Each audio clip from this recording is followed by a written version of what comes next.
ओम नमो भगवते वासुदेवाय। ओम नमो भगवते वासुदेवाय। ओम नमो भगवते वासुदेवाय।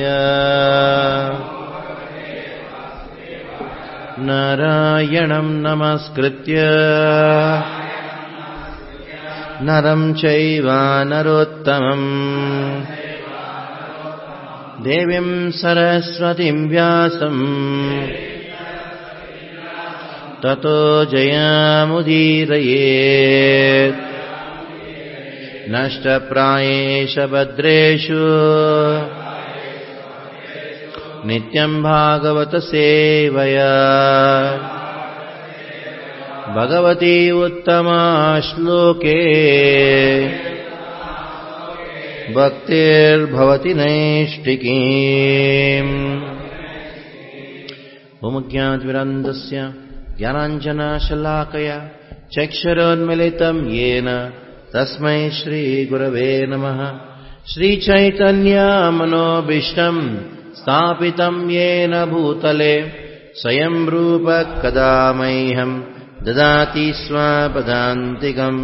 वन्देऽहं श्रीगुरो श्रीयुतापदकमलं श्रीगुरुन् वैष्णवांश्च श्रीरूपं साग्रजातं सहगणा रघुनाथान्वितं तं सजीवं साद्वैतं सावधूतं हरिजनसहितं कृष्णचैतन्यदेवं श्रीराधा कृष्णपादान् सागणा ललिता श्रीविशाखान्वितांश्च। नमो ओं विष्णुपादाय कृष्णप्रेष्ठाय भूतले श्रीमते भक्तिवेदान्त स्वामिनिति नामिने। नमस्ते सारस्वते देवे गौरवाणी प्रचारिणे निर्विशेष शून्यवादी पाश्चात्यदेशतारिणे। नमो ओं विष्णुपादाय कृष्णप्रेष्ठाय भूतले श्रीमते भक्तिसिद्धान्त सरस्वतीनिति नामिने।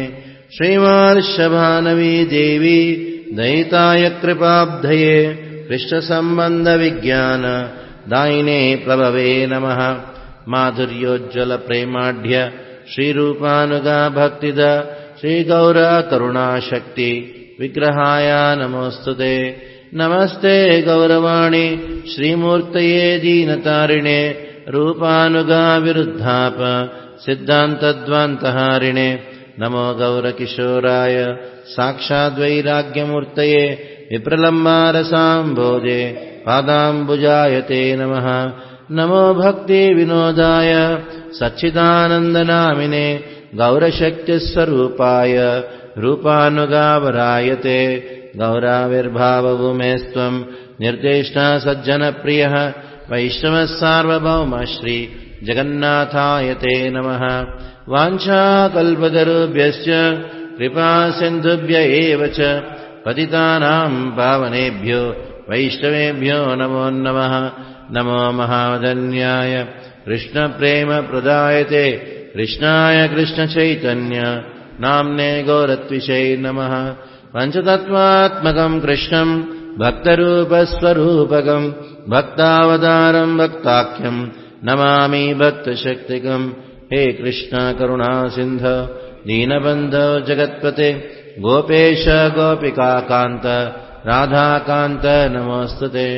जयतां सरतोर्पङ्गुर्मामन्दमतेर्गति मत्सर्वस्वापदाम्बोजौ राधामदनमोहनो दिव्यद्वृन्दारण्यकल्पद्रुमादः श्रीमद्रत्नागारसिंहासनस्थो श्रीमद्राधा श्रीलगोविन्ददेवो प्रष्ट्रालिभिस्सेव्यमानो स्मरामि। श्रीमान् रासरसारम्भी वंशीवटतटस्थितः कर्षं वेणुसनेर्गोपीर्गोपीनाथः श्रियस्तु नः। तप्तकाञ्चन गौराङ्गी वृन्दावनेश्वरी वृषभानुसुते देवी प्रणमामि हरिप्रिये। जय श्री कृष्ण चैतन्य प्रभु नित्यानंद श्री अद्वैता गदाधर श्रीवासादि गौरभक्तवृंद।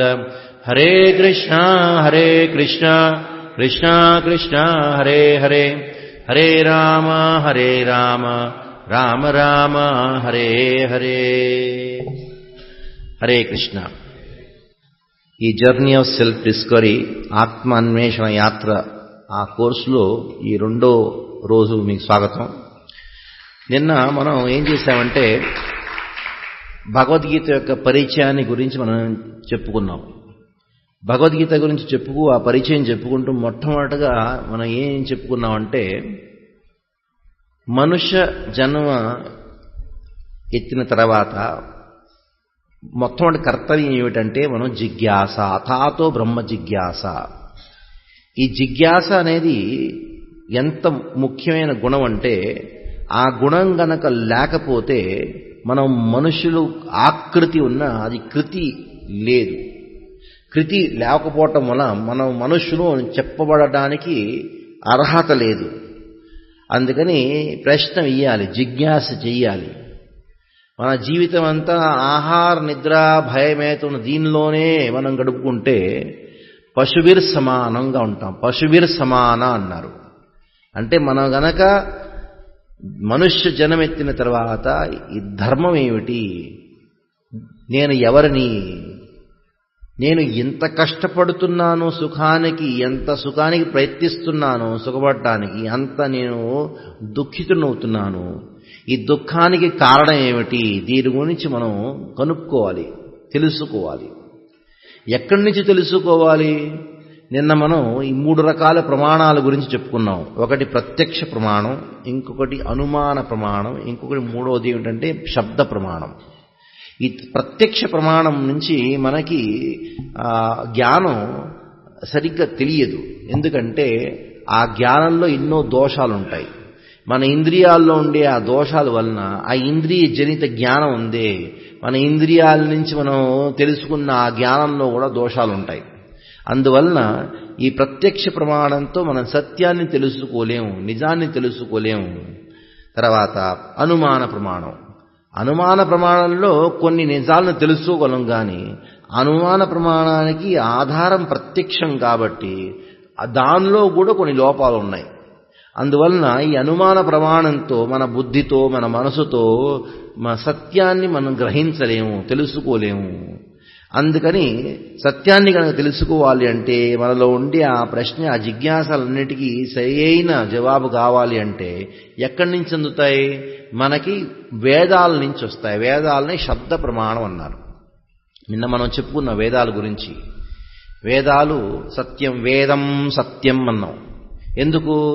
ఆ వేదాల్ని ఎవరు రచించలా. ఆ వేదాలు స్వయం వ్యక్తమైనవి. ఆ భగవంతునితో పాటు స్వయం వ్యక్తమైనది. భగవంతుడే సృష్టి. వేదాలు సనాతనం. మనం ఎన్నెన్నో మాటలు చెప్పుకున్నాం. వేదాల్లో చెప్పబడింది. ఏం చెప్పబడింది? మీరు గనక మలాన్ని స్పర్శిస్తే స్నానం చేయాలి, మీరు శుద్ధీకరణ చేయాలి.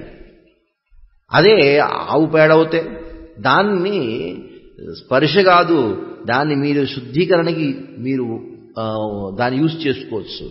మన ఇంట్లో ఏదైనా యజ్ఞాలు యాగాలు జరిగినప్పుడు ఆవు పేడ లేని ఏం చేయలేము. అభిషేకాన్ని కూడా పంచగవ్యంలో ఆవు పేడతో చేస్తాం. అంటే ఈ ఆవు పేడ పవిత్రమైనది, ఈ గోబరు పవిత్రమైనది. ఇది వేదాల్లో చెప్పడుంది. ఆ సమయంలో ఎటువంటి కెమికల్ ల్యాబొరేటరీస్ ఉండేవి కాదు. ఈ మధ్య ఈ సైంటిస్ట్ ఏం చెప్పారంటే ఆవు పేడలో ఎంతో యాంటీసెప్టిక్ క్వాలిటీస్ ఉన్నాయని చెప్పారు. అంటే ఏమిటి? వేదంలో చెప్పబడింది సత్యం. మన మనసు నుంచి ఏదో తెలుసుకున్నాం అనుకోండి, ఏదో చెప్పామనుకోండి, దానిలో ఎన్నో దోషాలు ఉంటాయి. సరి అయిన జ్ఞానం మనం మన బుద్ధి నుంచి, మన మనసు నుంచి మనం కనుక్కోలేము. మన ఇంద్రియాల నుంచి సరి అయిన జ్ఞానం ఏమిటో మనం తెలుసుకోలేము. అందుకని ఈ వేదాలు ప్రమాణం. వేదాల్లో 2 రకాలైన జ్ఞానం ఉంటుంది. ఒకటి ఏమిటి? ఈ ప్రపంచంలో ఎట్లా జీవించాలి, ఇదొకటి, how to live in this world. ఇంకొకటి ఈ ప్రపంచం నుంచి ఎట్లా ముక్తులం కావాలి.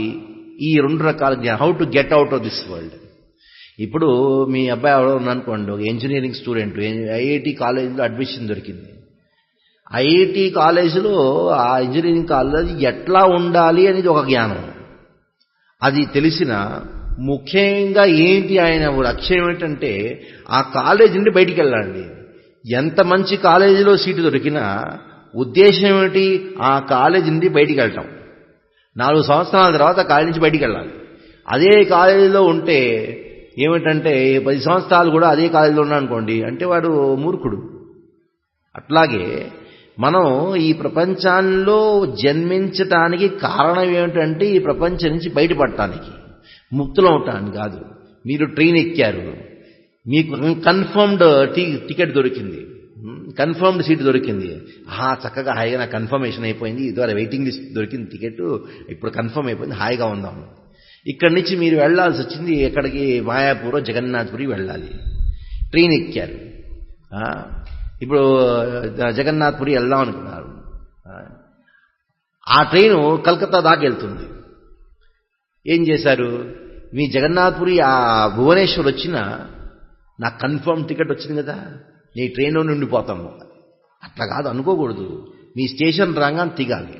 అట్లాగే మన జీవితంలో మన ఈ ప్రపంచంలో జన్మించడానికి ముఖ్యమైన కారణం ఏంటి? ఈ ప్రపంచం బయటపడటం, హౌ టు గెట్ అవుట్.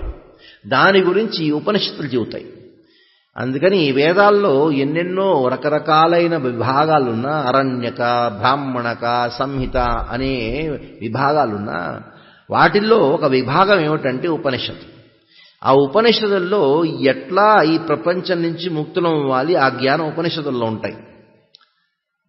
ఆ ఉపనిషత్తు యొక్క సారాన్ని భగవంతుడు ఈ భగవద్గీతలో చెప్పాడు. సర్వోపనిషదో గావో దుగ్ధా గోపాలనందన. వేదాలు మనకి ప్రమాణం అవుతే, సత్యం వేదం నుంచే మనం గ్రహించగలిగితే, ఆ వేదాల్లో ముఖ్యమైన విభాగం ఏమిటి? ఉపనిషత్తులు. ఎందుకు ముఖ్యమైన విభాగం? ఈ ప్రపంచం నుంచి బయటెక్కాలి, ముక్తులు అవ్వాలి. ఆ జ్ఞానాన్ని ఉపనిషత్తులో చెబితే ఆ ఉపనిషత్తు యొక్క సారం ఏమిటంటే భగవద్గీత. అందుకని భగవద్గీత కనుక చదివితే ఇంక ఎటువంటి శాస్త్రాలు అక్కర్లేదు. అందుకని శ్రీపా శంకరాచార్యులు ఇదే చెప్పారు, కిమన్యై శాస్త్రైర్ విస్తరి. ఇంకేంది, ఇంకా మిగతా గ్రంథాలు ఎందుకండి అవసరం? స్వయం పద్మనాభ ముఖోద్గీర్ణం. స్వయంగా భగవంతుడే, ఆ పద్మనాభుడే, కృష్ణుడే వచ్చి చెప్పాడు కదా. మనం గంగా స్నానం చేయడానికి ఎక్కడెక్కడో వెళ్తూ ఉంటామండి. హరిద్వార్కి వెళ్తాం, బనారస్కి వెళ్తాం. మీ ఇంటిలో ప్రవాహించే ఆ గంగని మర్చిపోయి హరిద్వారో ఏ బదరీలో ప్రవహించే గంగకి వెళ్తున్నామే, అది మన మూర్ఖత్వం.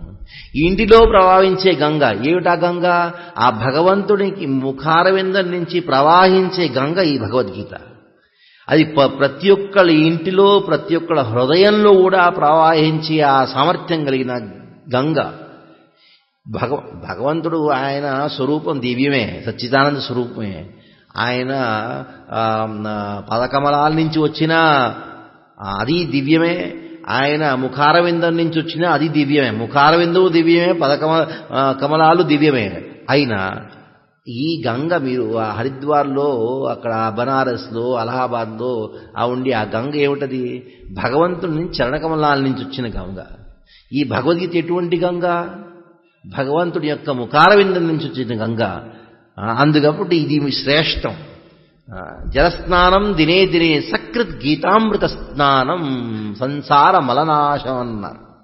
మనం స్నానం చేసుకుంటాం, రోజు స్నానం చేస్తాం. ఎందుకు చేస్తాం? రోజు బయటికి వెళ్ళినప్పుడు, అక్కడ వెళ్ళినప్పుడు ఆ ధూళి అంతా పోవటానికి మనం స్నానం చేసుకుంటాం. ఏదేదో సబ్బులు రుద్దుకుంటూ ఉంటాం, ఏదో క్లీన్ చేసుకుంటూ ఉంటాం.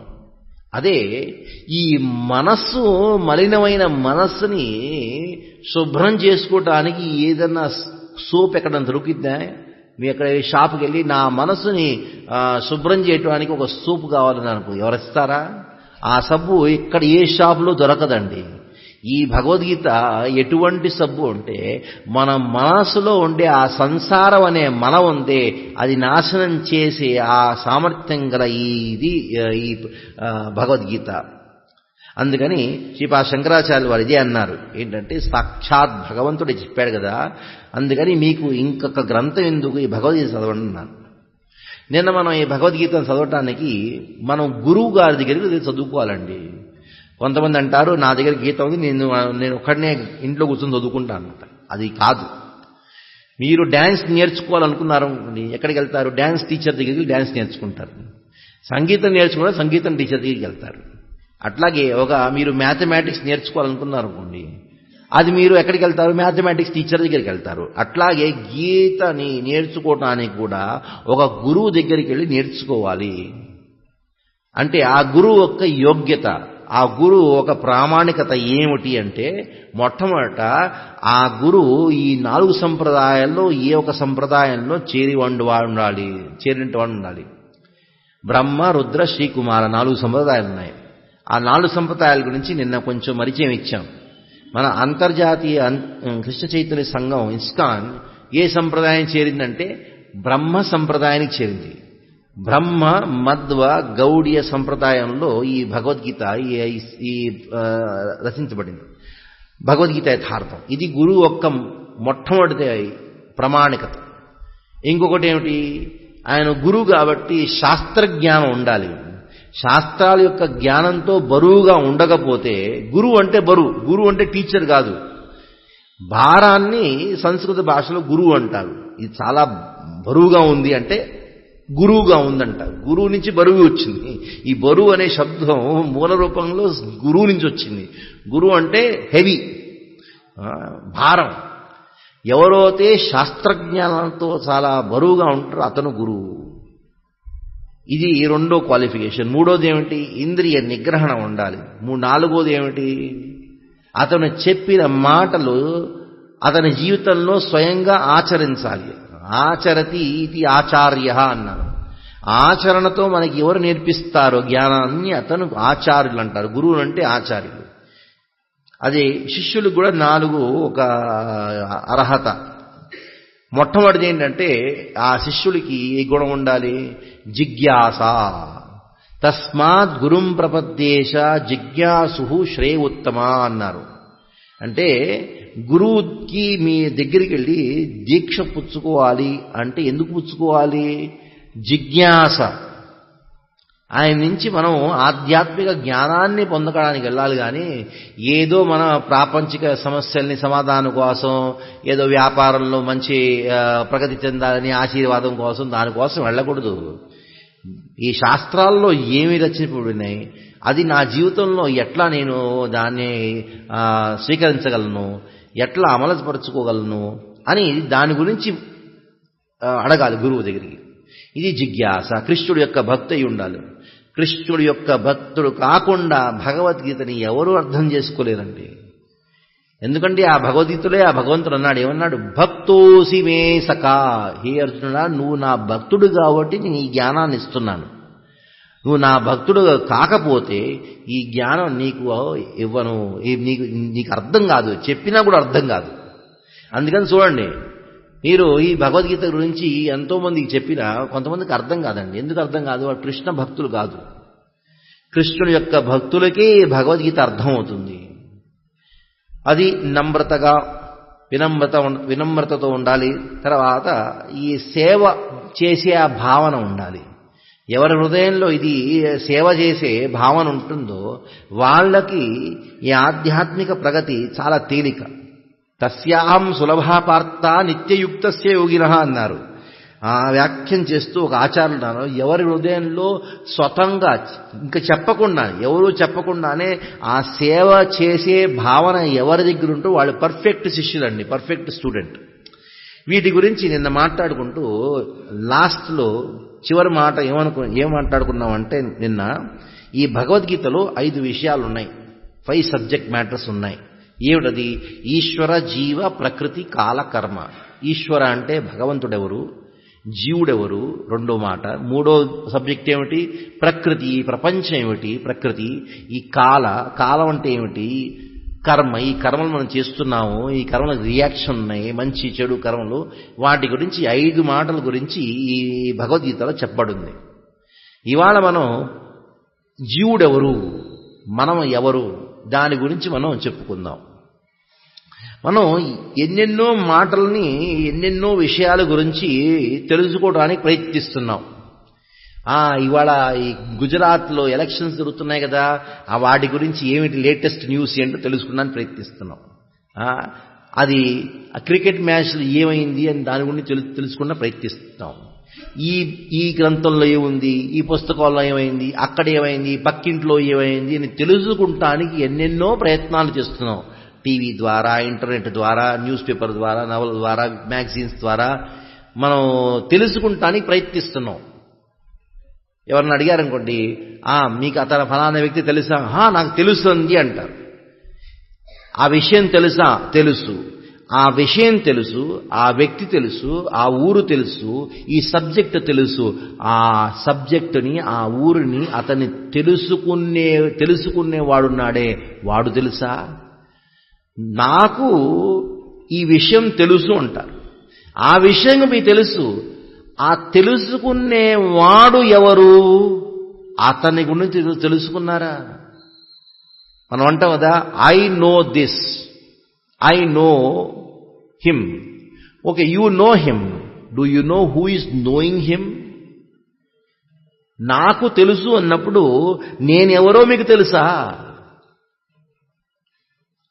నాకు అన్నారు కదా, ఐ అంటే ఎవరు? నాకు అన్నప్పుడు నేను, నువ్వు ఎవరివి, నేను ఎవరని అని మొట్టమొదటి దాని గురించి తెలుసుకోవాలి. ఏదేదో విషయాల గురించి తెలుసుకునే ముందు నేను ఎవరని తెలుసుకున్న తర్వాత మిగతా విషయాల గురించి తెలుసుకోండి. ఇది ఇవాటి విషయం. నేను ఎవరని, హూ యామ్ ఐ. ఇది కనుక తెలియకపోతే ఏది తెలిసినా అన్నీ వ్యర్థం అండి. నేనెవరో నాకే తెలియకపోతే ఇంకొకళ్ళ గురించి, ఏ విషయాల గురించి తెలుసుకోవటం ఎందుకు? ఏం అవసరం, ఎటువంటి లాభం లేదు. అందుకని నేను ఎవరో దాని గురించి తెలుసుకోవాలి. అందుకని భగవంతుడు ఈ భగవద్గీతలో కృష్ణుడు ఏం చెప్పాడంటే, మొట్టమొదటగా ఈ సబ్జెక్ట్ మ్యాటర్ చెప్పాడు. హూ యామ్ ఐ, నేను ఎవరిని, దాని గురించి మొట్టమొదటి. ఎవరు అంటే ఆత్మ. Who am I? I am spirit soul అన్నారు. ఇప్పుడు మనం తెలిసిన మనం ఆత్మ అని కొంతమంది ఉన్నారండి, కొంతమందిగా ఎంతో జనాభా ఉన్నారు. వాళ్ళు ఈ ఆత్మ ఉన్నది అని దాన్ని కూడా స్వీకరించరు. ఆత్మని గురించి చెబితే వాళ్ళు అంటారు, ఏమంటారు? ఇవన్నీ పుట్టకథలండి, ఎవరన్నా చూశారా? ఎవరు చూడలా, ఎందుకు స్వీకరిస్తాం? దానికి ప్రమాణం కావాలి, ప్రమాణంతోనే మీరు చెప్పాలి. ఏదో భావుకతో మన సెంటిమెంటల్కి చెబితే మేము ఒప్పుకోం. ఇప్పుడు ఈ మధ్య యువకులు యువతి వాళ్ళందరూ ఉన్నారు కదా స్కూల్ కాలేజీలో, వాళ్ళ చెబితే నా ఆత్మ అంటే మేము ఎక్కడ కనిపించాం, ఈ ఆత్మ అంటూ ఏం లేదు, ఇదే శరీరమే అంతే అనుకుంటారు. అటువంటి వాళ్ళకి ఒక లాజికల్గా, ఒక చక్కగా అందరికీ నచ్చజెప్పినట్టు, అంటే అందరికీ చక్కగా అర్థమయ్యేలాగా లాజికల్గా ఆత్మ యొక్క ప్రమాణాన్ని మనం చెప్పుకుందాం. 5 ప్రమాణాల గురించి చెప్పుకుందాం. Proof of existence of soul. 5 ప్రమాణాలు. ఫస్ట్ ప్రమాణం, ఫస్ట్ ప్రూఫ్ ఏమిటి? ఆత్మ యొక్క అస్తిత్వం ఉన్నది, ఆత్మ అనే ఒక తత్వం ఉన్నది మన శరీరంలో. ఎటువంటి తత్వం అంటే, ఆ ఆత్మ ఉన్నంతసేపు ఈ శరీరం జీవించే ఒక ప్రాణం ఉన్నట్టుగా ఉంటుంది, మనం జీవిస్తాం. ఆత్మ కనుక వెళ్ళిపోతే ఈ శరీరం నుంచి ఈ శరీరం లేనట్టు, చచ్చిపోయినట్టే. అంటే మన శరీరంలో ఏదో ఒక తత్వం ఉంది, ఆ తత్వం వలన ఈ శరీరం జీవిస్తుంది, ఎన్నెన్నో కార్యాలు చేస్తుంది. మనం చూడబోతున్నాం, మనం వింటున్నాం, తింటాం, నడుస్తున్నాం. ఈ కార్యకలాపాలన్నీ మనం ఎందుకు చేస్తున్నాం అంటే, ఒక ఏదో తత్వం ఉంది, కనిపించని తత్వం ఉన్నది. అది కనిపించదు, కనిపించకపోయినా మన శరీరంలో ఉంటుంది. అది మన ఊహాతీతం, మన మనస్సు కూడా అతీతమైనది. మనం చూడలేము, దాని మనసులో కూడా ఊహించలేము. అటువంటి ఒక తత్వం ఉన్నది. దానికి మొట్టమొదటి ప్రమాణం ఏమిటి అంటే, మన ఎవరికోతే కొంచెం మాత్రం సాధారణంగా బుద్ధి కనుక ఉంటే మనం గ్రహించగలం. కామన్ సెన్స్ అంటారు. కామన్ సెన్స్ని మనం తెలుగులో ఏమంటాం? ఇంగిత జ్ఞానం. కొంచెం మాత్రం ఇంగిత జ్ఞానం ఉన్నవాళ్ళు ఈ ఆత్మతత్వం ఉన్నది, ఆత్మ అనే ఒక తత్వం ఉన్నది అని వాళ్ళు గ్రహించాలి. ఇది ఫస్ట్ ప్రూఫ్, ఇంగిత జ్ఞానం, కామన్ సెన్స్. ఇప్పుడు ఎవరికైనా మృత్యు అయిందనుకోండి, మనం ఏమంటాం? పోయాడంటాం. ఇప్పుడు తాతగారు, మన ఇంట్లో ఎవరో తాతగారు ఉన్నారు, ఆయన మరణించారు. ఆ చిన్న పిల్లవాడు 5-6 ఏళ్ళ పిల్లవాడు నాన్నగారి దగ్గరికి వచ్చి అంటే నాన్న తాతగారు పడుకున్నారు ఇంకా లేవట్లేదు ఏమిటి అంటాడు. నాన్నగారు అంటారు కొడుకుతో, ఓ బేటా నువ్వు మన తాతగారు పోయారు అంటే. పోయారా? ఇక్కడే పడుకున్నారు కదండి. పోయారేమిటి? లేపు నాన్న, మా తాతగారిని లేపు. పోయారేమిటి? ఇక్కడే ఉన్నారుగా, ఎక్కడ పోయలేదు, ఇక్కడే ఉన్నారు, నా ముందే ఉన్నారు చూడండి, ఇక్కడ పడుకున్నారు అంటే నాన్నగారు చెప్పాలా కొడుకు? ఏం చెప్పాలా కుమారుడికి? పుత్రుడా, మీ తాతగారి శరీరం ఒక్కడుంది, మీ తాతగారు పోయారన్నారు. ఇక్కడ పడుకుంది మీ తాతగారి శరీరం మాత్రమే, మీ తాతగారు పోయారు. మంచిది, ఆ అబ్బాయి ఎక్కడికి వెళ్ళారు అడగలా. అంటే మనం ఇంగ్లీష్లో కూడా ఈ వాడతాం ఈ శబ్దాలు. He pass the way, such and such a person pass the way అంటాం. పాస్ ద వే అంటే ఏంటి? ఇక్కడ లేడు, ఇంకెక్కడో ఉన్నాడు.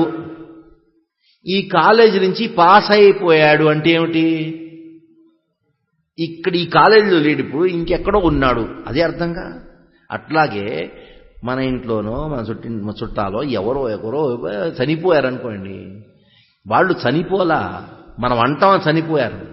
వాళ్ళు ఈ శరీరం నుంచి ఇంకెక్కడికో వెళ్ళారు, ఇప్పుడు కూడా ఉన్నారు, ఎక్కడో ఉన్నారు, మనకు తెలీదు. ఎక్కడున్నారో ఏం చేస్తున్నారో మనకు తెలీదు, అయినా ఉన్నారు, ఇప్పుడు కూడా ఉన్నారు. ఎవరు వెళ్ళింది? ఈ శరీరం నుంచి బయటికి వెళ్ళింది ఎవరు? అది ఆత్మ. ఈ పాస్ ద వే. ఇప్పుడు మనం మన అద్దంలో రోజు చూసుకుంటాం. ఎవరిని చూస్తున్నాం మనం అద్దంలో? మనల్ని మనం చూస్తుంటామా? లేదు, మన శరీరాన్ని చూస్తున్నాం. మా అద్దంలో చూసుకున్నప్పుడు నీ అంత అందగత్తెని అనుకుంటుంది. మీరు అందగత్తె కాదు, మీ శరీరం ఇప్పుడు అందగత్తె. అదే 15 సంవత్సరాల తర్వాత ఏమవుతుంది చూడండి, నేను ముసలివాడిని అయిపోతున్నాను, ముసలిదాన్ని అయిపోతున్నాను. మీరు ముసలిదాని అవలా, మీరు అట్లాగే ఎట్లా ఉన్నారు అట్లాగే ఉన్నారు, మీ శరీరం ముసలిదయింది. ఈ మార్పు ఉన్నదే అది శరీరానికి మాత్రమే, మనకి మార్పు లేదు. ఆ పరివర్తన మార్పు ఉన్నదే అది మనకు లేదు, ఆత్మకి లేదు. అందుకనే భగవంతుడు ఏమన్నాడంటే, కౌమారం యవ్వనం జరా తదదేహాంతర ప్రాప్తిర్ ధీరస్తత్ర ముహ్యతి అన్నారు. ఈ శరీరానికి ఈ ఆత్మకి సంబంధాన్ని గురించి చెబుతూ ఎన్నెన్నో మనం ఉదాహరణ ఇవ్వచ్చు. మీరు ఇంట్లో ఉంటున్నారు, మీరు ఇల్లు కాదు. మీరు ఎక్కడ ఉంటున్నారంటే ఇంటి లోపల ఉంటున్నారు. అట్లాగే మనం ఈ శరీరం లోపల ఉంటున్నాం, మనం ఈ శరీరం కాదు. దాని గురించి చెప్పడానికి ఇంకొక ఉదాహరణ, ఇంకొక ప్రమాణం, ఆత్మతత్వం యొక్క ఆత్మ యొక్క అస్తిత్వాన్ని స్థాపించడానికి ఇంకొక ప్రమాణం ఏమిటది? లాజిక్, తర్కంతో మనం చెప్పగలం. ఎట్లా? ఒకసారి ప్రభుపాద వారు అమెరికా వెళ్ళారు. డలస్ టెక్సస్లో మన ఒక గురుకులు ఉండేది. ఆ గురుకులకి ప్రభుపాద వారు వెళ్ళారు కూర్చొని. ఆ గురుకుల పిల్లలందరూ ముందు కూర్చున్నారు, ప్రభుపాద ఇక్కడ కూర్చున్నారు. ఒక పిల్లవాడిని పిలిపించాడు. ప్రభుపాద పిలిపించే పిల్లవాడిని, ఆ పిల్లవాడి చేతిలో ఒక పెన్ను ఉందండి, ఆ పెన్ను తీసుకున్నారంట. పెన్ను తీసుకుని అడిగాడు, ఆ పిల్లవాడిని అడిగాడు, ఈ పెన్ను నీదే అన్నాడు. ఆ పిల్లవాడు ఈ నా పెన్ను అన్నాడు. ఈ పెన్ను నాది అన్నాడు. ప్రభుపాద అడిగారు, ఈ పెన్ను నీది, నువ్వు ఈ పెన్నా అన్నాడు. పిల్లవాడని, నేను ఆ పెన్ను కాదు, ఈ పెన్ను నాది, ఈ కలం నాది అన్నాడు. ప్రభుపాద వారు ఏం చేశారంటే, ఆయన ఆ అబ్బాయి ఒక కుర్తా ధరిస్తే ఈ కుర్తా ఎవరిది అన్నాడు. ఎవరిది అంటే చిన్న పిల్లవాడు అన్నాడు, ఈ కుర్తా నాదే అన్నాడు. అచ్చా, ఈ కుర్తా నీది, నువ్వు ఈ కుర్తా అన్నాడు. నేను ఈ కుర్తా కాదు, నేను ఈ షర్ట్ కాదు, ఈ షర్ట్ నాది అన్నాడు. ప్రభుపాద వారు ఏం చేశారంటే, ఆయన అబ్బాయి చెయ్యి పట్టుకొని ఈ చెయ్యి ఎవరిదన్నారు. ఈ చెయ్యి వరది నాదినండి, ఈ చెయ్యి నాదే కదా. ప్రభుపాద వారు అన్నారు, ఈ చెయ్యి నీది, నువ్వు ఈ చెయ్యా అన్నారు. నేను ఈ చెయ్యిని కాదు, ఈ చెయ్యి నాది. ప్రభుపాద వారు అన్నారు, ఈ తల ఎవరిది అన్నాడు. ఆ అబ్బాయి తల చూపించు, ఈ తల ఎవరు? ఈ తల నాదే, ఇంకెవరితో తల కాదు, ఇది నాది అన్నాడు. ఓకే, ఈ తల నీది, కాకపోతే నువ్వు ఈ తల, నేను ఈ తల కాదు, ఈ తల నాది అన్నారు. ప్రభుపాదులు అన్నారు, ఈ శరీరం ఎవరిది అన్నాడు. ఈ శరీరం నాది, ఇంకెవరితో వస్తుంది అన్నాడు. ఈ శరీరం నీది, నువ్వు ఈ శరీరమా అన్నాడు. అబ్బాయికి ఏదో అనిపించింది, ఏదో ఇక్కడేదో గమ్మత్తుకుంది, చూడాలి, నన్ను ఏదో గుమాయించేశాడు, ఏదో జాదుగా ఉంది ఇక్కడ. ఈ పెన్ను నాది, నేను ఈ పెన్ను కాదు. ఈ కుర్తా నాది, ఈ కుర్తా నేను కాదు, నేను ఈ కుర్తా కాదు. ఈ చెయ్యి నాది, ఈ చేతిలో నాలో ఒక వ్యత్యాసం ఉంది, తేడా ఉంది. ఈ చెయ్యి నాది కాబట్టి నేను ఈ చెయ్యి కాదు. ఈ తల నాది కాబట్టి తల నేను, ఈ రెండు వేరు వేరు. అట్లాగే ఈ శరీరం నాది కాబట్టి నేను ఈ శరీరం కాదు. ఎట్లాగోతే ఈ పెన్ను నాది, నేను ఈ పెన్ను కాదు. ఈ కుర్తా నాది, నేను కుర్తాని కాదు. ఈ తల నాది, నేను తలని కాను. అట్లాగే ఈ శరీరం నాది కాబట్టి నేను శరీరం కాదు. అతన్నాడు, అబ్బాయి అన్నాడు ప్రభుపాదులతో, నేను ఈ శరీరం కాదు అన్నాడు. నువ్వు ఈ శరీరం కాదా? ఎవరినైనా నువ్వు దెయ్యమా? ఈ శరీరం నేను కాకపోతే నేను ఎవరిని? మనం అద్దంలో చూసుకొని అనుకుంటావు ఇది నేను అనుకుంటావు. మనం అద్దంలో కనిపించేది మన శరీరం మాత్రమే. మనం ఇంటిలో కూర్చున్నాం, అట్లాగే మనం ఈ శరీరం లోపల ఉన్నాం. ఈ శరీరం మనం కాదు, నేను కాదు ఈ శరీరం. ఇది లాజికల్గా ప్రూవ్ చేయొచ్చు. మనం అనుకుంటాం ఎవరివి అంటే నేను యువకుడిని, నువ్వు ఎవరివి అంటే నేను ఒక స్త్రీ అంటూ. కాదండి, నువ్వు యువకుడు కూడా కాదు, నువ్వు స్త్రీ కూడా కాదు. ఎట్లాగోతే మీరెవరో కారులో వచ్చారనుకోండి, కార్ డ్రైవింగ్ చేసుకుంటూ వచ్చారు, ఎవరు అడిగారు మీరెవరు అంటే మారుతి అన్నాడు. నాయన నువ్వు మారుతి కార్ డ్రైవ్ చేస్తున్నా? నేనే మారుతి. ఇది మీరు మారుతి కార్ డ్రైవ్ చేస్తున్నందువలన మీరు ఆ మారుతి కారు. అట్లాగే మీరు ఒక పురుషుడు యొక్క శరీరంలో ఉండటం మాత్రంతో మీరు పురుషుడు కాదు, స్త్రీ కాదు. అట్లాగే భారతదేశంలో జన్మించిన ఒక శరీరంలో మనం నివసించిన మాత్రంతో మనం భారతీయులం కాము. శరీరం భారతదేశంలో జన్మించింది. ఈ ఆత్మకి ఎటువంటి ఉపాధులు లేవు. ఈ ఉపాధులన్నీ శరీరానికి మాత్రమే, ఆత్మకి కాదు. హిందువులో ఒక పరివారంలో జన్మించినంత మాత్రంతో మనం హిందువులం కాము. ఆత్మ హిందూ కాదు, ముస్లిం కాదు, ఇండియన్ కాదు, పాకిస్తానీ కాదు. ఈ ఆత్మ మాత్రమే, ఎటువంటి ఉపాధులు లేవు. అందరి హృదయంలో ఉండే ఆత్మ అంత ఒక స్వరూపం మాత్రమే. అన్ని ఆత్మలు ఒకే రకంగా ఉండేవి మాత్రమే. ఈ శరీరానికి మాత్రం భేదం. ఎట్లాగోతే మన ఇంట్లో ఉంటాం, ఈ ఇంట్లో కొన్నిసేపు ఉంటాం, ఆ కాంట్రాక్ట్ అద్దెల్లో ఉన్నానుకోండి, ఆ కాంట్రాక్ట్ అయిన తర్వాత 11 నెలలో 2-3 సంవత్సరాల తర్వాత ఇంకొక ఇంటికి వెళ్తాం. ఈ ఇల్లు మారినంతతో మనం మారం. మనం అట్లాగే ఈ శరీరం మారినంత మాత్రంతో మనం మారం. ఈ శరీరం మన ఆత్మ, ఈ రెండు వేరు. ఎవరో ఒక మర్సిడీస్ కార్ డ్రైవ్ చేసుకున్నప్పుడు అతని పేరు ఏదో రామ కృష్ణ ఏదో ఉంటుంది. ఆయన అడిగినప్పుడు ఏమంటారు? నేను మర్సిడీస్ అంటారు. అది ఎంత మూర్ఖత్వం! మర్సిడీస్ కార్ డ్రైవ్ చేస్తున్నవాడు అతను మర్సిడీస్ అని అనుకోవటం ఎంత మూర్ఖత్వమో, అట్లాగే నేను స్త్రీని, నేను పురుషుడిని, నేను భారతీయుడిని, అంత మూర్ఖత్వమే. నేను హిందువుని, నేను తెలుగువాడిని, నేను గుజరాతీని, నేను అమెరికన్ని, నేను బ్రహ్మ, నేను ఒక ఇంద్రుడిని, నేను ఒక చీమని, నేను ఒక ఏనుగుని అని అనుకోవటం అంత మూర్ఖత్వమే. మీరేదో పెద్ద బంగ్లాలో ఉన్నారనుకోండి, ఆ బంగ్లాలో ఉన్నంత మాత్రంతో మీరు బంగ్లా కాదు. నేను బంగ్లాని అంటే ఎంత మూర్ఖత్వం!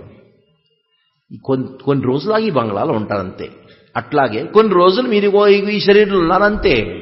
ఈ శరీరం ఉంది ఒక అద్దె ఇల్లు లాంటిది. ఒక అద్దె ఇల్లు లాంటిది మాత్రమే ఈ శరీరం. మీ అద్దెలో ఒక అద్దె ఇల్లు ఉన్నారనుకోండి, ఎన్ని రోజులు ఉంటారు? కొంతమంది 2 సంవత్సరాలు 3 సంవత్సరాలు అద్దె ఇల్లు ఉంటారు. దాని తర్వాత మీరు వెళ్లాల్సిందే. అట్లాగే మనం ఈ శరీరంలో ఉన్నాం.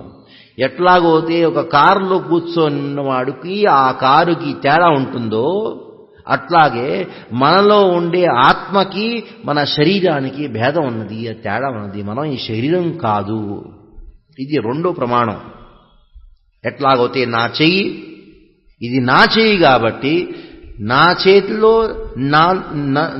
నేను నా చెయ్యి, ఈ రెండు వేరు వేరు ఆబ్జెక్ట్స్. ఈ రెండిట్లో వ్యత్యాసం ఉన్నది. ఇది నాది కాబట్టి this is my pen. That means the distinction between me and my pen. అట్లాగే దిస్ ఈజ్ మై బాడీ, ఇది నా శరీరం. ఇది నా శరీరం కాబట్టి నాలో ఈ శరీరానికి ఆ రెండిట్లో భేదం ఉండి తేడా ఉన్నది. దీన్ని అర్థం చేసుకోవాలి. ఇది ఈ రెండో ప్రమాణం. ఆత్మతత్వానికి ఉండే ఆత్మ అనే ఒక తత్వం ఉన్నది, దానికి ఒక ప్రమాణంగా ఇది రెండో ప్రమాణం. తర్కం, ఇంగిత జ్ఞానం మొదటో ప్రమాణం, రెండోది తర్క, ఇది రెండో ప్రమాణం. మూడో ప్రమాణం అని తెలుసుకుందాం. ఈ మధ్య ఏంటంటే మీరు అంటారు, మీరు పెద్ద పెద్ద మాటలు మాట్లాడుతుంటారు కానీ మాకు చక్కగా చెప్పండి, అర్థమయ్యేలా చెప్పండి. ఇటువంటి తర్క ఏదేదో వాక్ చాతుర్యంతో మమ్మల్ని ఏదో మూర్ఖులుగా చేయొద్దు, మాకు నిజంగా ఆత్మ ఉన్నది అని చక్కటి ప్రమాణం ఇవ్వండి. మూడో ప్రమాణం ఏమిటది? చేతన, చైతన్యం. ఇది మూడో ప్రమాణం. ఏమిటది? ఆ చైతన్యం అంటే ఏమిటి? కాన్షియస్నెస్ అన్నారు. ఇంగ్లీష్లో చైతన్యాన్ని, ఆ చేతన తత్వాన్ని కాన్షియస్నెస్ అన్నారు, ద ప్రెసెన్స్ ఆఫ్ కాన్షియస్నెస్. ఇప్పుడు ఒక టేబుల్ ఉన్నది, ఒక కుర్చీ ఉన్నది. మీరు కుర్చీ మీద కూర్చున్నారు. ఆ కుర్చీ ఏం చెప్పట్లా మీకు.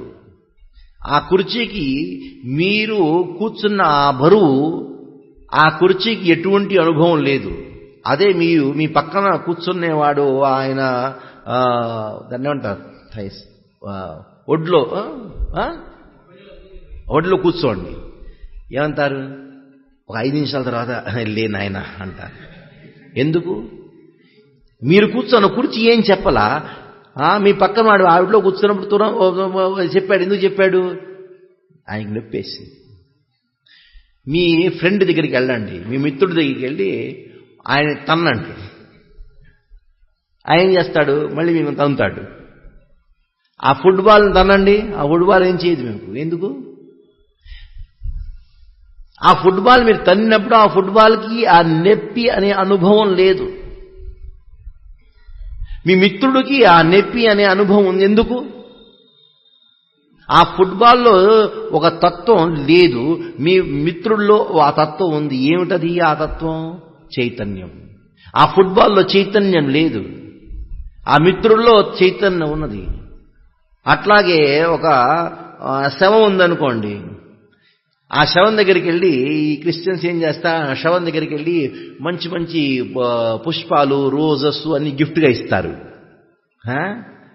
ఆ శవం అనుకుంటుంది, థ్యాంక్ యూ వెరీ మచ్, మంచి పుష్పాలు, మంచి ఫ్లవర్ వాజ్ ఇచ్చావు, థ్యాంక్ యూ వెరీ మచ్ అనుకుంటుందా? అదే మీరెవరో మీ ఫ్రెండ్స్కో ఏదో బర్త్డే పార్టీకో వెళ్ళినప్పుడు వాళ్ళకి ఇచ్చారనుకోండి, వాళ్ళు చాలా ఆనందపడిపోతారు. ఎందుకు? ఆ శవంలో ఏది లేదు, మీ మిత్రుల్లో ఏది ఉంది, దానికోసం ఆ మిత్రుడు మీ నుంచి ఆ ఫ్లవర్ వాజ్ గిఫ్ట్ తీసుకొని చాలా ఆనందపడిపోతాడు. ఈ శవానికి మీరు ఏది ఇచ్చినా, మీరు ఫ్లవర్ వాజ్ ఇచ్చినా, తన్నినా, మీరు ఎన్ని అపశబ్దాలు చెప్పినా అట్లాగే పడుకొని ఉంటుంది ఆ శవం. ఎందుకు? ఏది లేదు ఆ శవంలో, ఆ చైతన్యం అనేది లేదు ఆ శవంలో. మీ మిత్రుల్లో ఉంది ఆ చైతన్యం అనేది. మీరు ఒక గోడ ముందు కూర్చొని ఆ గోడని నానా రకాల చెడు మాటలతో తిట్టండి, ఆ గోడలాగానే ఉంటుంది. అదే మీ పక్కింటి వాళ్ళ దగ్గరికి వెళ్ళి వాళ్ళ ఇంట్లోకి వెళ్ళి మీరు తిట్టండి, వాళ్ళ కోపం వస్తుంది. ఎందుకు? ఆ గోడ కోపం ఎందుకు రాదా? ఎందుకంటే మీ పక్క ఇంటి వాళ్ళు ఉన్నారే, వాళ్ళకి ఆ చైతన్యం ఉంది ఇంకా శరీరంలో, ఆ గోడలో చైతన్యం లేదు. అంటే ఏమిటి? ఈ చైతన్యం అనేది ఉంది, అది ఆత్మ యొక్క లక్షణం. ఆత్మ ఉన్నది, ఆత్మ యొక్క ప్రభ, ఆత్మ యొక్క ప్రకాశం చైతన్యం. ఎట్లాగోతే ఇక లైట్ ఉంది, ఆ లైట్ ఎక్కడి నుంచి వస్తుంది? బల్బు నుంచి వస్తుంది. ఆ లైటు బల్బు ఉన్నది దానికి ఒక ప్రమాణం. ఇప్పుడుందంటే దీన్ని ఇండైరెక్ట్ లైటింగ్ అంటారు ఫాల్స్ సీలింగ్లో. మీకు లైట్ కనిపిస్తుంది, బల్బు కనిపించట్లా. ఈ లైటు సిద్ధం చేస్తుంది ఏంటి? వెనకొక బల్బు ఉన్నది దానికి. అట్లాగే ఈ చైతన్యం, ఆత్మ ఉన్నది, దానికి ఒక లక్షణం, ఆత్మ యొక్క లక్షణం. It is the proof of existence of soul, is the symptom of soul. మనకు ఒంట్లో బాగాలేదు, ఏదో జబ్బు చేసింది, దానికి ఏం లక్షణం? జ్వరం. జ్వరం అనేది మన జబ్బుకి లక్షణం. జ్వరం అనేది జబ్బు కాదు, ఆ జబ్బుకి లక్షణం. అట్లాగే ఈ లైట్ ఉందే, ఈ కాంతి బల్బుకి ఒక లక్షణం. అట్లాగే ఈ చైతన్యం ఆత్మకి ఒక లక్షణంగా మన శరీరం అంతా ప్రవహిస్తుంటుంది. ఈ చైతన్యం అనేది, చేతన అనేది, సత్ చిత్ అన్నారా, చైతన్యం ఈ శరీరంలో ప్రవహిస్తుంది. ఈ ఆత్మ అనేది మన హృదయంలో ఒక ఆధ్యాత్మిక స్థానంలో ఉంటుంది. ఆ ఆత్మ నుంచి ఒక ప్రకాశం, చైతన్యం అనే ప్రకాశం ఈ శరీరం అంతా వ్యాప్తిస్తుందంట. అందుకని భగవంతుడు అన్నాడు, ఏన సర్వమిదం తతం అన్నాడు. అంటే ఈ శరీరం అంతా వ్యాపించే తత్వం ఏమిటి? చైతన్య తత్వం. ఈ చైతన్యం కాన్షియస్నెస్ అన్నారు. ఈ చైతన్యం దేంతో ప్రవహిస్తుందంటే రక్తంతో ప్రవహిస్తుందంట. అందుకని ఎక్కడ రక్తం ప్రవహిస్తుందో అక్కడ మనకి అనుభవం ఉంటుంది. మనం వేలు కోసుకున్నాం, రక్తం వచ్చిందనుకోండి, నొప్పి పుడుతుంది, చాలా నొప్పిగా ఉంటుంది. అదే మీరు ఈ గోళ్ళని అది కట్ చేసినప్పుడు నొప్పి పుడుతుందా? ఆ దుడ్డుని కట్ చేసిన నొప్పి వస్తుందా? ఎందుకు రాదు? ఎందుకంటే అక్కడ రక్తం లేదు. రక్తం లేకపోవటం వల్ల చైతన్యం లేదు. చైతన్యం లేకపోవటం వల్ల అక్కడ అనుభవం లేదు. మనం ఎన్నెన్నో రకరకాలైన అనుభవాల్ని అనుభవిస్తూ ఉంటాం. సుఖ, దుఃఖం, ఒక్కోసారి క్రోధం, ఎన్నెన్నో భావనాలు మనం అనుభవిస్తున్నాం. ఎందుకు అనుభవిస్తున్నాం? ఈ అనుభూతి అనేది ఎందుకుంది? చైతన్యం ఉంది కాబట్టి ఉంది. చైతన్యం ఎందుకుంది? ఆత్మ ఉన్నది కాబట్టి ఉంది. అంటే ఈ చైతన్యం ఉన్నది, అనుభూతి ఆత్మ యొక్క అస్తిత్వానికి ఒక ప్రమాణం అన్నారు. ఇది మూడో ప్రమాణం. కొంతమంది అన్నారు, సైంటిస్టులు అన్నారంట, మీరు ఎట్లా ఒక షాప్కి వెళ్ళి, ఒక దుకాణానికి వెళ్ళి, మీరు ఒక కొట్టుకి వెళ్ళి ఫర్నిచర్ కొనుక్కుంటారు. మా ఇంట్లో ఎటువంటి ఫర్నిచర్ కావాలంటే ఆర్డర్ ఇస్తారు, అటువంటి ఫర్నిచర్ వస్తుంది. అట్లాగే మీరు ఒక ఆర్టిఫిషియల్ ఇంటెలిజెన్స్ అని ఒక స్పెషల్ బ్రాంచ్ క్రియేట్ చేశారు. వాళ్ళు అన్నారంట, మీకు ఎటువంటి పిల్లవాడు కావాలో మీరు చెప్పండి, ఆర్డర్ చేయండి, మేము తయారు చేసిస్తాం. ఎన్నెన్నో ప్రయత్నాలు చేశారు. ఆ చైతన్య తత్వాన్ని, కాన్షియస్నెస్ని ల్యాబొరేటరీలో, ప్రయోగశాలలో తయారు చేయడానికి ఎన్నెన్నో ప్రయత్నాలు చేశారు. ఈ సెల్ అంటే మన శరీరంలో ఉండే యూనిట్ సెల్ ఉందే, దానిలో ఏమి తత్వాలు ఉన్నాయి అన్నీ తెలుసు వైజ్ఞానికులకి. సైటోప్లాజం ఉంది, న్యూక్లియస్ ఉంది, డిఎన్ఏ ఉంది, ఆర్ఎన్ఏ ఉంది, ఏ కెమికల్స్ తయారైంది, ఆ స్ట్రక్చరు అన్నీ తెలుసు. తెలిసినా కూడా ఆ జీవుని యొక్క సృష్టి ల్యాబొరేటరీలో జరగట్లా. ఎన్నెన్నో పెద్ద పెద్ద ఫ్యాక్టరీలు ఉన్నాయి, కంప్యూటర్ చిప్స్, ఆ చిప్స్ వస్తున్నాయి. కంప్యూటర్ చిప్ తయారు చేస్తున్నారు, కానీ ఒక పెద్ద ఫ్యాక్టరీలో, పెద్ద ల్యాబొరేటరీలో ఒక పొటాటో చిప్ చేయమని చెప్పండి. చైతన్య తత్వాన్ని మనుషులో, కుక్కలో, నక్కలో దాన్ని సృష్టి వదిలేయండి, ఒక పొటాటో అంటే ఒక బంగాళదుంపను కూడా తయారు చేయలేదండి. ఆ బంగాళదుంప వెనక కూడా చైతన్య తత్వం ఉండాలి. ఆ చైతన్య తత్వాన్ని అది ఈ మీరు కెమిస్ట్రీలో చదువుకున్నారుగా, పీరియాడిక్ టేబుల్లో ఎన్నెన్నో కాల్షియము, పొటాషియము, హీలియము, ఆక్సిజన్, ఎన్నెన్నో గ్యాసెస్, ఎన్నెన్నో మినరల్స్ ఉన్నాయి కదా. అవన్నీ కలిపిన ఈ చైతన్యం అనేది స్పిరిచువల్, ఆధ్యాత్మికం కాబట్టి మన ఈ జీవుడిని మన ల్యాబొరేటరీలో తయారు చేయలేము. అందుకని ప్రభుపాల్ వారు ఒక పుస్తకాన్ని రాశారు, లైఫ్ కమ్స్ ఫ్రమ్ లైఫ్ అన్నారు.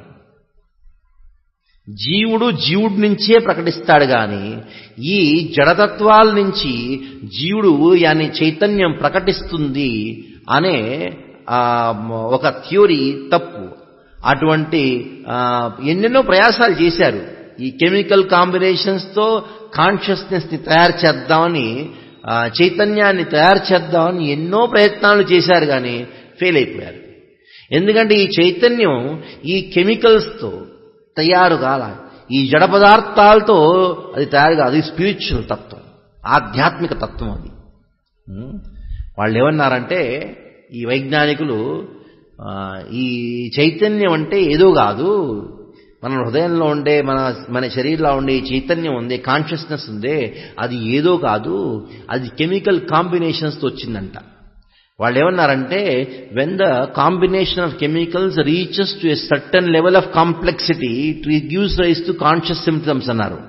అంటే ఈ కెమికల్స్ యొక్క మిశ్రణ యొక్క జటిలత ఒక స్థాయికి వచ్చినప్పుడు అది చైతన్యంగా తయారవుతుందంట. అది ఏదేదో ఎవరి మాటలు చెప్పుకుంటూ మనం మోసం చేస్తారు. మోసపడకు.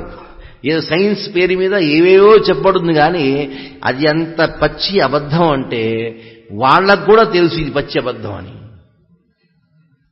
అందుకని ఈ సైన్స్ పేరుతో మనం మోహపడకూడదు.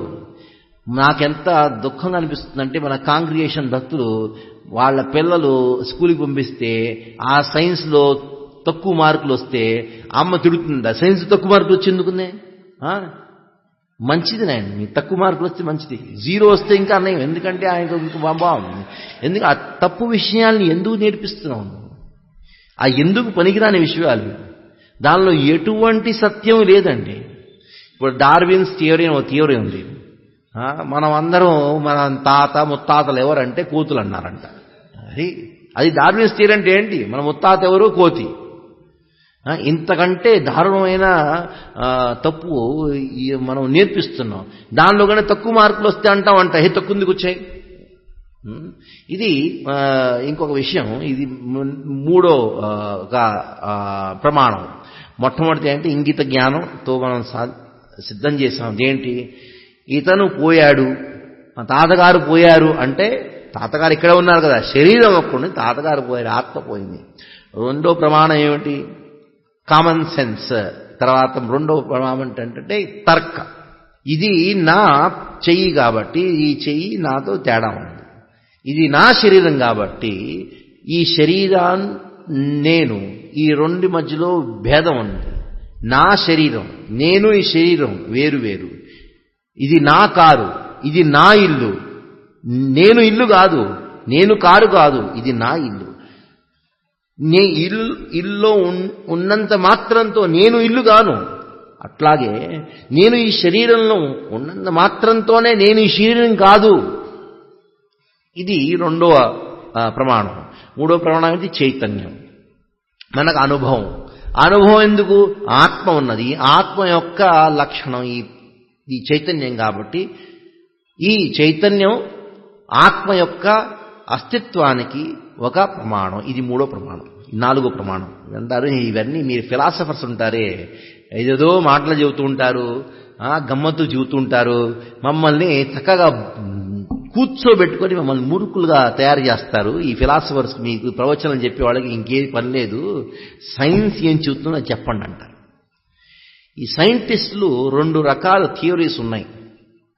ఈ 2 థియరీ కాదు, వాళ్ళు ప్రత్యక్షంగా అనుభవించిన రీసెర్చ్ చేసి ఈ 2 రకాలు అనుభవాల్ని వాళ్ళు మెడికల్ జర్నల్స్లో రాశారు.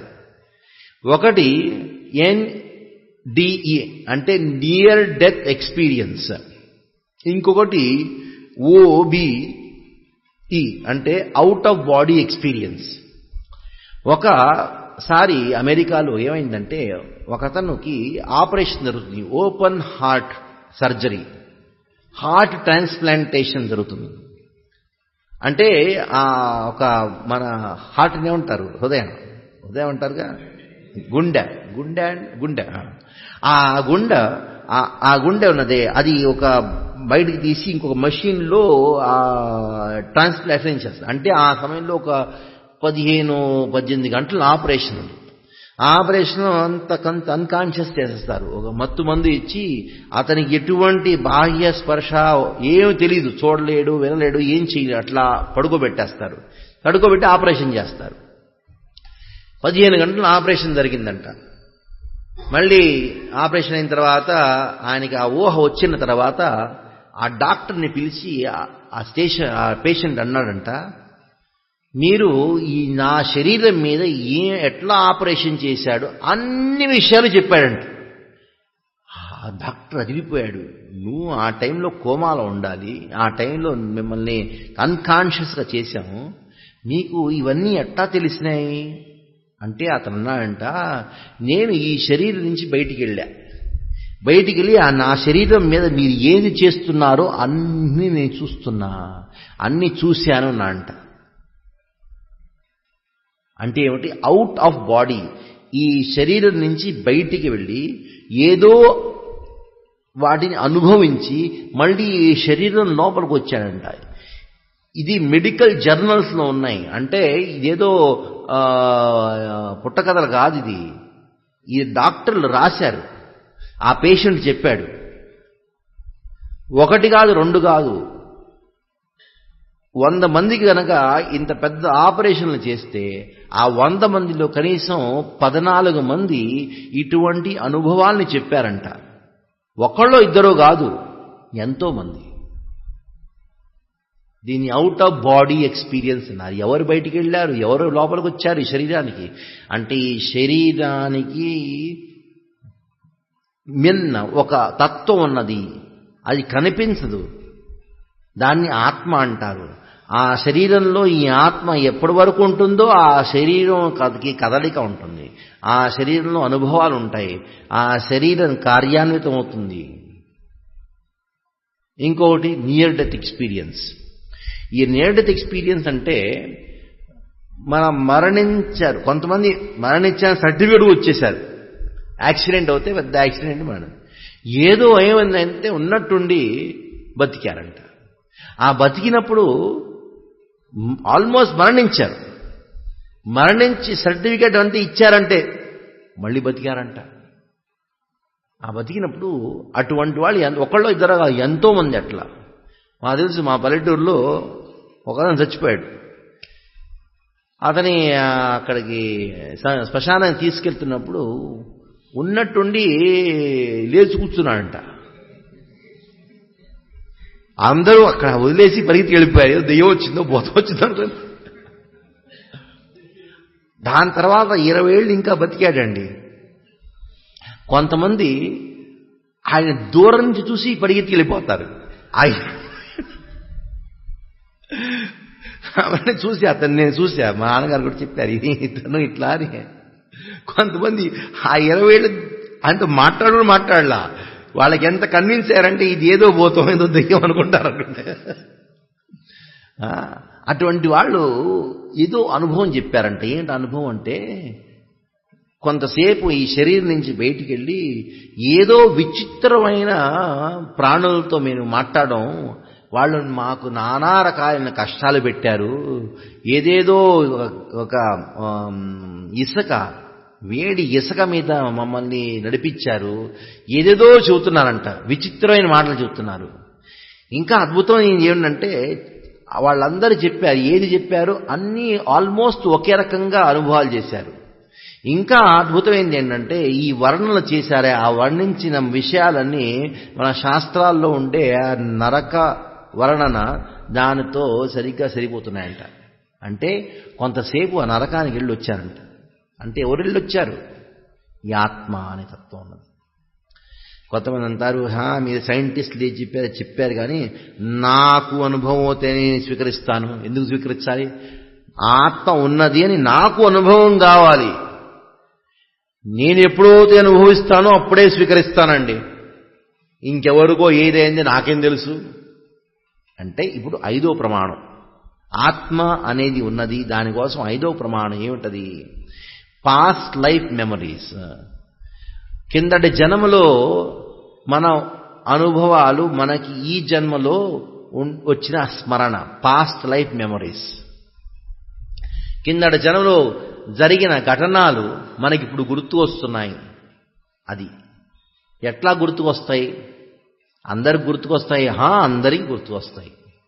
మనకందరికీ గుర్తున్నాయి. అన్ని గుర్తు లేకపోయినా కొన్ని ఘటనలు మనకు గుర్తున్నాయి. అది ఎట్లా మనం చూడగలం?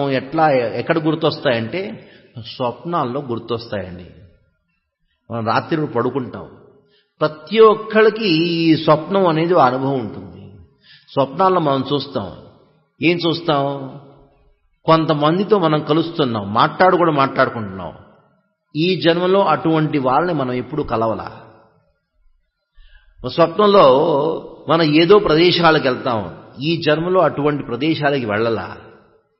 ఈ ఆలోచన, ఈ స్వప్నంలో ఎక్కడి నుంచి వస్తున్నాయి? కిందటి జన్మలో జరిగిన ఘటనలు, కిందటి జన్మలో ఎటువంటి మనం అనుభవాలు ఉన్నాయో ఆ అనుభవాలు మన మెమరీ, మన స్మరణలో ఉండటం వలన అది స్వప్నంలో బయటకు వస్తాయి. ఇదే కాకుండా ఒక పెద్ద రీసెర్చర్, ప్రొఫెసర్ ఐన్ స్టీవెన్సన్ని ఒక గ్రంథాన్ని రచించాడు. 2000 cases of reincarnation verified and proved అన్నాడు. 2000 ఈ పునర్జన్మ స్మరణల గురించి మొత్తం స్టోరీస్ రాశాడు. అంటే వెరిఫై చేశాడు. అక్కడికి వెళ్ళి పరిశీలన చేశాడు, రీసెర్చ్ చేసి ఇది చెయ్యా కాదా తప్ప ఏమిటో తర్వాత దాన్ని రాశాడు. బెంగాల్లో ఒక చిన్న కుమార్తె, చిన్న పిల్ల, చిన్నప్పటి నుంచి తండ్రి చెప్పేదంట, ఏదో ఊరి పేరు చెప్పేది, అక్కడికి వెళ్ళాలి. 5-6 సంవత్సరాలు అయిన తర్వాత ఇంకా మొండిగా పెట్టింది, నేను వెళ్ళాలి, అక్కడ తీసుకెళ్ళని చెప్తే తను కనుక్కున్నాడు తండ్రి. కనుక్కొని ఒక కారులో ఆ పిల్లని తీసుకెళ్తున్నాడు, ఆ పల్లెటూరు తీసుకెళ్తున్నాడు. ఆ పల్లెటూరు లోపలికి వెళ్ళంగానే ఆ పల్లెటూరు అవుట్స్కట్ నుంచి దోదొట్టడం చూపించడం మొదలెట్టింది. ఇది రైట్ టర్న్ తీసుకో, లెఫ్ట్ టర్న్ తీసుకో అని ఒక ఇంటి ముందు ఆపిందంట. ఆ పిల్ల ఆ కారు నుంచి దిగి ఆ ఇంట్లోకి ప్రవేశించడానికి ప్రయత్నిస్తుందంటే అక్కడ పెద్ద గోడ ఉన్నది. ఆ ఇంట్లో ఉన్నవాళ్ళు బయటకు వచ్చారు. బయటకు వచ్చి ఈ పిల్లని చూసి విచిత్రంగా వాళ్ళు అన్నారంట, మా ఇంట్లో ఇక్కడ ఒక తలుపు ఉండేది, మా ఇంట్లో ఆ కోడలు పోయిన తర్వాత మేము ఇక్కడ ఈ తలుపుని క్లోజ్ చేసి పెద్ద గోడ కట్టాము అన్నారు. ఏదో ఆ పిల్లని ఇంటికి తీసుకెళ్లారు. ఇంటికి తీసుకెళ్తే ఒక అల్మేరా ఓపెన్ చేసిందంట. ఓపెన్ చేసి ఆ గుడ్డలన్నీ చూసి, ఆ చీరలని చూసి చాలా ఆనందపడిపోయింది. ఉన్నట్టుండి ఈ జన్మలో ఉండి ఆ తల్లి దగ్గరికి వెళ్ళి చెప్పిందంట, అతనికి ఇది చాలా ఇష్టం, ఈ పిండి వంటలు వండమని చెప్పిందంట. అందరూ ఆశ్చర్యపడిపోయారు. ఆ ఇంట్లో జరిగిన ఎన్ని సన్నివేశాలు ఉన్నాయో ఆ సన్నివేశాలన్నీ చూడటం మొదలెట్టింది. 15 సంవత్సరాలు, 20 సంవత్సరాల క్రితం జరిగింది, 30 సంవత్సరాల క్రితం జరిగింది అంతా చూడటం మొదలెట్టిందంట. ఇవన్నీ ఎక్కడి నుంచి గుర్తుకొచ్చినాయి ఆ పిల్లకి? కిందటి జన్మ గనక లేకపోతే ఈ జన్మలో ఎక్కడి నుంచి గుర్తుకొస్తాయండి ఇవన్నీ? కిందటి జన్మ గనక ఉన్నట్టే కిందటి జన్మలో ఉండే ఆ శరీరానికి, ఈ జన్మలో ఉండే శరీరానికి ఆ కనెక్షన్ చేసే తత్వం ఏమిటి? ఆత్మ. ఈ ఆత్మ అని మీరు అనుకోవచ్చు. అది కొంతమందికే గుర్తుంటాయి కదా, నాకు గుర్తులేవే అనుకోవచ్చు. మంచిదండి గుర్తులేదు అని. గుర్తు లేకపోవటం చాలా మంచిదైంది మనకి. మీ గనక కిందటి జన్మలో ఏది జరిగిందో, మీరు ఎట్లా ఏమను అనుభవాలు అనుభవించారో అన్నీ గుర్తుకొస్తే మీరు ప్రశాంతంగా కూర్చొని కోర్సు వినేవాళ్ళు కాదు, వినలేరు. కిందటి జన్మ వదిలేయండి. ఈ జన్మలో ఎంతమంది మీకు అన్యాయం చేశారో అవన్నీ ఇప్పుడు గుర్తుకొచ్చినాయనుకోండి. ఈ జన్మలోనే మీకు ఎన్నిసార్లు తలనొప్పి వచ్చిందో దాని గురించి గుర్తు పెట్టుకున్నారనుకోండి, ప్రశాంతంగా ఉండగలరా? ప్రశాంతంగా ఒక గ్లాస్ నీళ్ళు కూడా తాగలేరు. ఏమనుకోకుండా ఉదాహరణ ఇస్తాను. కిందటి జన్మలో ఎవరో మిమ్మల్ని హత్య చేశారు. వాళ్లే మీ భార్యగానో భర్తగా వచ్చారని తెలిసిందనుకోండి, ప్రశాంతంగా ఉండగలరా? చాలా మంచిదండి, మనం మర్చిపోయాం. మన గత జన్మలో ఏమి జరిగిందో ఏమిటో మనం మర్చిపోయాం. అది మంచిదే. మర్చిపోయాం కాబట్టి కిందటి జన్మ లేదు అనటం అది తప్పు. మీరు ఎవరి నుంచో 10,000 రూపాయలు అప్పు తీసుకున్నారు. సంవత్సరం తర్వాత అయినా నువ్వు అప్పు తీసుకున్నావు, నాకు మళ్ళీ వడ్డీ లేకపోతే వదిలేదు, ఆ 10,000 అసలైన ఇవ్వు అంటే, నేను మర్చిపోయాను కాబట్టి తీసుకోలేదు. ఇది ఎటువంటి తర్కం అంటే ఇది? నువ్వు మర్చిపోయావు కాబట్టి ఆ ఘటన జరగలేదా? అట్లా కాదు. మనం మర్చిపోయాము అంటే అది ఇది కాదు, ఒక ప్రమాణం కాదు. మనం మరుపు ఒక ప్రమాణం కాదు. కిందటి జన్మ లేదు దానికి ఒక ప్రమాణం కాదు. కిందటి జన్మ ఉన్నది, ఇప్పుడు మనం జన్మించాం, మరొక జన్మ కూడా ఉంటుంది. ఇది ఆత్మ యొక్క ప్రమాణం, ఆత్మ యొక్క అస్తిత్వానికి ఒక ప్రమాణం. ఆత్మ ఉన్నది అని చెప్పడానికి ఇది ప్రమాణం. This is the proof of existence of soul. ఇది 5 ప్రమాణాల గురించి చెప్పుకున్నాం. ఇప్పుడు తర్వాత ఈ ఆత్మ అంటే ఏమిటి దాని గురించి చెప్పుకునే ముందు, ఈ శరీరం నన్ను చూస్తున్నారు, మీరు మీ పక్కన కూర్చున్న వాళ్ళు ఉన్నారు, వాళ్ళందరూ ఈ మనుషులు ఉన్నారు. ఈ యొక్క శరీరం ఎట్లా పనిచేస్తుంది, ఏమేమి తత్వాలు ఉన్నాయి, దాని గురించి మనం తెలుసుకుందాం. ఇప్పుడు నన్ను చూస్తున్నారు కదా, నేను మాట్లాడుతున్నాను, చేయి కదులుతుంది, శరీరం కూడా కదులుతుంది, ఏదో చెబుతున్నాను, ఏదో చూస్తున్నాను. ఇవన్నీ ఎందుకు జరుగుతున్నాయి అంటే మనలో 10 తత్వాలు ఉన్నాయి. అందుకని ఏమిటి 10 తత్వాలు అంటే, పృథ్వీ జల్ అగ్ని వాయు ఆకాశ అన్నారు. భూమిరాపో నలో వాయుఖం మనోబుద్ధిరేవచ. ఈ భూమి, జలం, నీళ్లు, ఆకాశం, అగ్ని, వాయు, ఆకాశం, ఈ 5 తత్వాలు. దాంతో వాడు ఇంకా 3 తత్వాలు. ఏమిటవి? మనస్సు, బుద్ధి, అహంకారం. ఈ 8. ఈ 8 కంటే మిన్నది ఏమిటి? ఆత్మ, పరమాత్మ. ఈ 8 తత్వాలు ఒక చోట ఉండటం వలన మన ఈ శరీరం అన్ని ఈ మషిన్ యాంత్రికంగా కార్యకలాపాలను చేస్తుంటుంది. ఒక మషిన్ ఎట్లా పనిచేస్తుందంటే, అన్ని తత్వాలు ఒక చోట ఉండడం వల్ల ఒక మషిన్ పనిచేస్తుంది. అట్లాగే ఈ శరీరం అనే మషిన్ ఉందే ఎందుకు పనిచేస్తుందంటే, ఈ 8 + 2 10 తత్వాలు ఉండటం వల్ల. ఈ 10 తత్వాల్లో 2 విభాగాలు ఉన్నాయి. ఏంటి? ఆధ్యాత్మిక, భౌతిక. ఆత్మ, పరమాత్మ ఈ 2 ఆధ్యాత్మిక కేటగిరీ చెందినవి, ఆధ్యాత్మిక భాగానికి విభాగం చెందినవి. మిగతా 8 ఉన్నాయి, అది భౌతిక. ఈ యొక్క పృథ్వీ, జలం, ఇది అగ్ని, వాయు, ఆకాశం. దాని తర్వాత మనస్సు, బుద్ధి, అహంకారం. ఈ భౌతిక తత్వాలు ఉన్నాయి 8. దానిలో కూడా 2 రకాలు ఉన్నాయి, 2 కేటగిరీస్ ఉన్నాయి, 2 భాగాలు ఉన్నాయి, విభాగాలు. ఏమిటది? జడ శరీరం, జడ భౌతిక శరీరం, ఇంకోటి సూక్ష్మ భౌతిక శరీరం. ఈ జడ భౌతిక శరీరం ఈ 5 తత్వాలు పంచమహాభూతాలతో నిర్మింపబడిన శరీరం ఉంది. దాన్ని జడ భౌతిక శరీరం అన్నారు, గ్రాస్ మెటీరియల్ బాడీ అన్నారు. మనస్సు, బుద్ధి, అహంకారంతో నిర్మింపబడిన ఈ శరీరాన్ని సూక్ష్మ భౌతిక శరీరం అన్నారు. జడ భౌతిక శరీరం, ఇంకొకటి సూక్ష్మ భౌతిక శరీరం. ఈ సూక్ష్మాన్ని ఎందుకన్నారంటే, మనం చూడలేము దాన్ని. మనస్సును చూడగలమా? బుద్ధిని చూడగలమా? మనం చూడలేదు కాబట్టి అది లేదు అని చెప్పలేము. కొంతమంది అంటారు, భగవంతుడు లేడన్నాడు. లేడు. ఎందుకు లేడు? కనిపిస్తాడు కదా. మీ బుద్ధి ఉందా?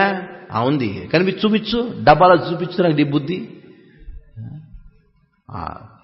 నాకు కనిపించనంత మాత్రంతో లేదు అని చెబితే నాకు నీ బుద్ధి కనిపించట్లేదు కదా, అందుకని బుద్ధి లేదు నీకు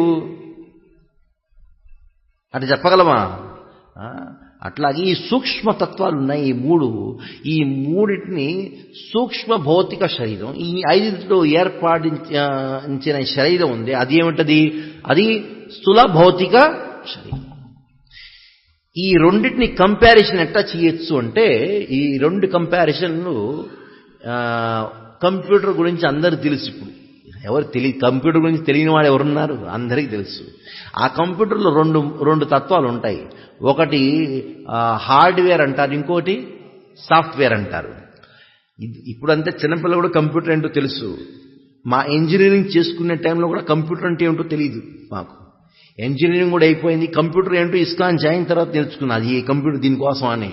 ఆ 3 సంవత్సరాలు షిప్లో పనిచేసిన తర్వాత ఆ టైంలో కూడా తెలిసేది కంప్యూటర్ని లేకుండా అన్ని పనులు జరిగేవి. ఇప్పుడు కంప్యూటర్ లేకుండా, మొబైల్ లేకుండా జీవితం ఎట్లా జరుగుతుంది కనిపించదు, ఖాళీగా ఉంటుందంట. మన ఆత్మ మొబైల్లో ఉంది మధ్య. మా పురాణాల్లో రాక్షసులు ఏం చేసేవాళ్ళంటే వాళ్ళ ఆత్మను ఎక్కడో పెట్టేవాళ్ళు. మనకు కూడా అటువంటి సిద్ధి దగ్గర మన ఆత్మని ఆ మొబైల్లోనో టీవీలోనో పెట్టుకున్నాం. ఆ టీవీ కనుక అది పాడైపోతే అరే ఇది గిల్లగిల్ల తన్నిపోతూ ఉంటాం, తనుకుంటాం. అరే మనం ఏదో ప్రాణం పోయినట్టు పోతుంది. ఆ మొబైల్ కనుక పనిచేస్తే పోతే, అక్కడ సెల్ ఫోన్ కనుక ఆ ఛార్జర్ కనుక లేకపోతే ఏదేదో తిప్పలాడుకుంటాడండి. ఆ ట్రైన్లో వస్తున్నప్పుడు అది బ్యాటరీ డిశ్చార్జ్ అయింది. ఆ బ్యాటరీ కనెక్షన్ కోసం ఆ ట్రైన్ అంతా 2-3 గంటలు తిరిగాడండి. తిరిగిన తర్వాత ఒక చోట దొరికిందంట, అక్కడ 2 గంటలు నుంచోని ఛార్జింగ్ చేసుకుంటున్నాడు.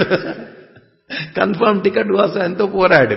కన్ఫర్మ్ టికెట్ దొరికింది రాదు, ఈ మొబైల్ కోసం ఛార్జింగ్ కోసం తిరుగుతున్నాడు. ఏం చేద్దాం?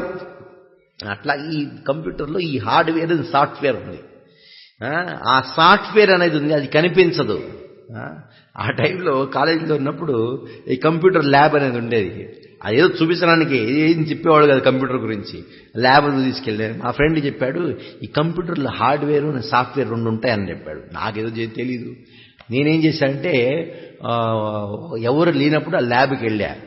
ఆ ల్యాబ్కి వెళ్ళి ఈ కంప్యూటర్లో హార్డ్వేర్ సాఫ్ట్వేర్ ఉంటుందా, ఈ హార్డ్వేర్ అంటే గట్టిగా ఉండేది, సాఫ్ట్వేర్ అంటే మెత్తగా ఉండేది, ఆ మెత్తగా ఉండేది ఏదో ఎదుగుతున్నా.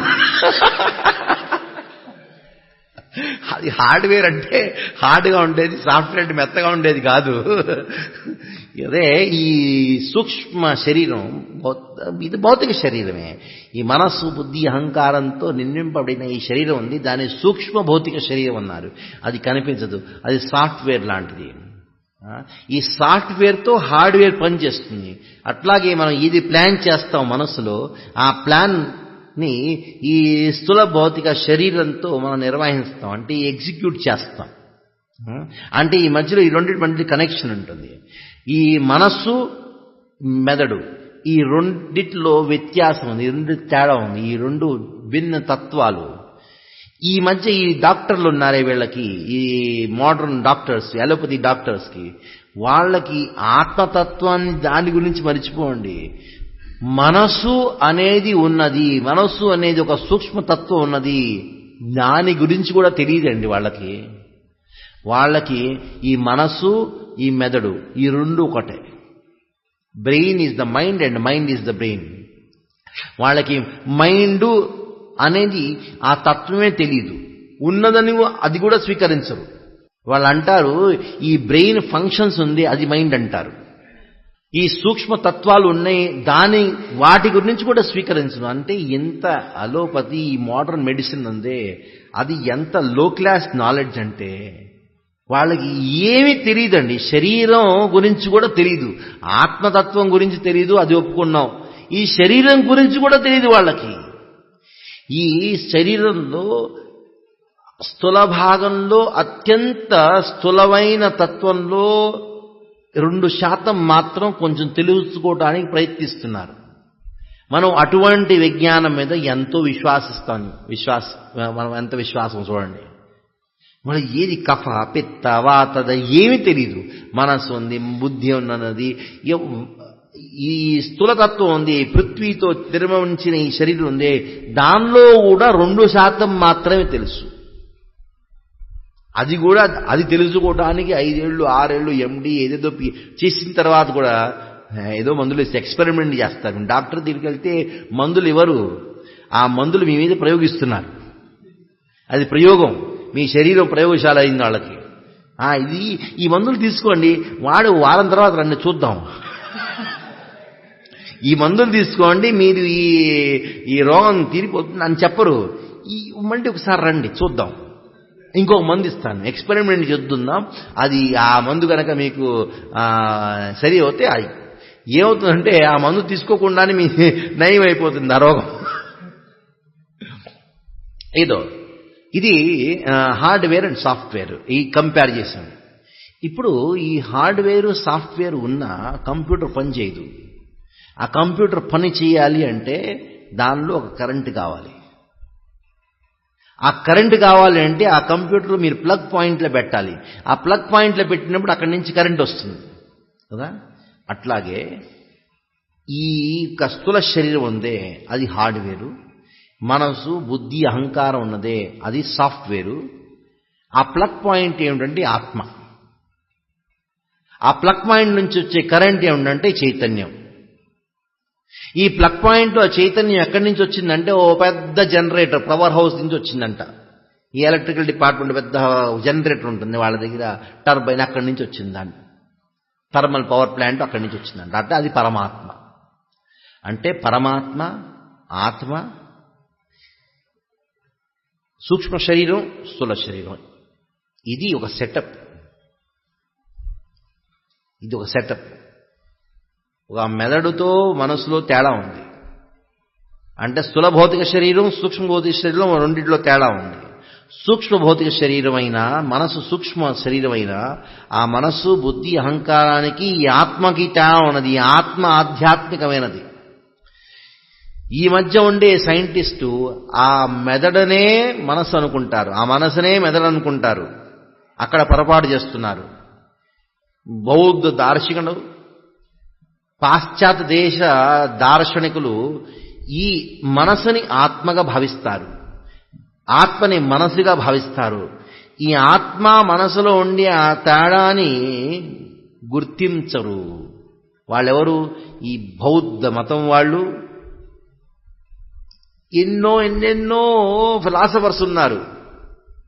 ఆ వెస్టర్న్ ఫిలాసఫర్స్ వాళ్ళు అందరూ ఈ ఆత్మ అనే ఒక విషయం ఉన్నది, ఒక తత్వం ఉన్నది, ఆధ్యాత్మిక తత్వం ఉన్నది, దాన్ని గుర్తించరు. ఈ మనసునే ఆత్మ అనుకుంటారు, ఆత్మని మనసుకి తేడా లేదనుకుంటారు. ఇంకా కొంతమంది ఈ వైదిక దార్శనికులు ఉన్నారు, వైదిక ఫిలాసఫర్స్ ఉన్నారు. వేదాలని అధ్యయనం చేసుకుంటారు, వేదాంత సూత్రాలు కూడా తెలిసిన వాళ్ళు ఉంటారు. వాళ్ళల్లో ఏం సమస్య? వాళ్ళ సమస్య అంటే ఈ ఆత్మ పరమాత్మ రెండూ ఒకటే, ఆ రెండిట్లో తేడా లేదు. ఆత్మ పరమాత్మ అయిపోతుంది, పరమాత్మలో లీనమైపోతుంది అనే తప్పు సిద్ధాంతాన్ని ప్రచారం చేస్తారు. ఆత్మ పరమాత్మలో ఎప్పుడూ లీనం కాదు, ఆత్మ పరమాత్మ కాదు, పరమాత్మాత్మ కాదు. ఈ 3 రకాల కన్ఫ్యూషన్స్ ఉన్నాయండి. ఇది గనక మీరు చక్కగా నేర్చుకుంటే ఎవరు ఎటువంటి తప్పు సిద్ధాంతాల్ని మీకు తప్పు సిద్ధాంతాలతో మిమ్మల్ని భ్రమించలేరు. మీరందరూ కన్ఫ్యూజ్ అవ్వరు. ఈ 3 భేదాలని మీరు చక్కగా తెలుసుకోండి. ఫస్ట్ కన్ఫ్యూషన్, ఈ మెదడు మనసు ఒకటి. ఈ కన్ఫ్యూషన్ ఎవరిది? మోడర్న్ సైంటిస్ట్, ఈ డాక్టర్స్ వాళ్ళది. ఈ బౌద్ధ మతం వాళ్ళు, ఎన్నెన్నో పాశ్చాత్య దేశ దార్శనికులు, వాళ్ళ కన్ఫ్యూషన్ ఏమిటి? ఆత్మ మనస్సు ఒకటే అనుకుంటారు, ఆత్మకి మనసుకు తేడా తెలియదు. ఇప్పుడు భారతదేశంలో ఉండే వైదిక స్కాలర్స్ ఏమంటారు? వాళ్ళ తప్పేంటి, వాళ్ళ పొరపాటు ఏమిటి? ఆత్మ పరమాత్మ రెండు ఒకటే అని చెప్పేవాళ్ళు. వీళ్ళని మాయవాదులు అంటారు, మాయవాది అంటారు. అంటే జీవేశ్వరవాదు. ఈ జీవుడే ఈశ్వరుడు, ఈశ్వరుడే జీవుడుగా వచ్చాడు అని భావించేవాడు.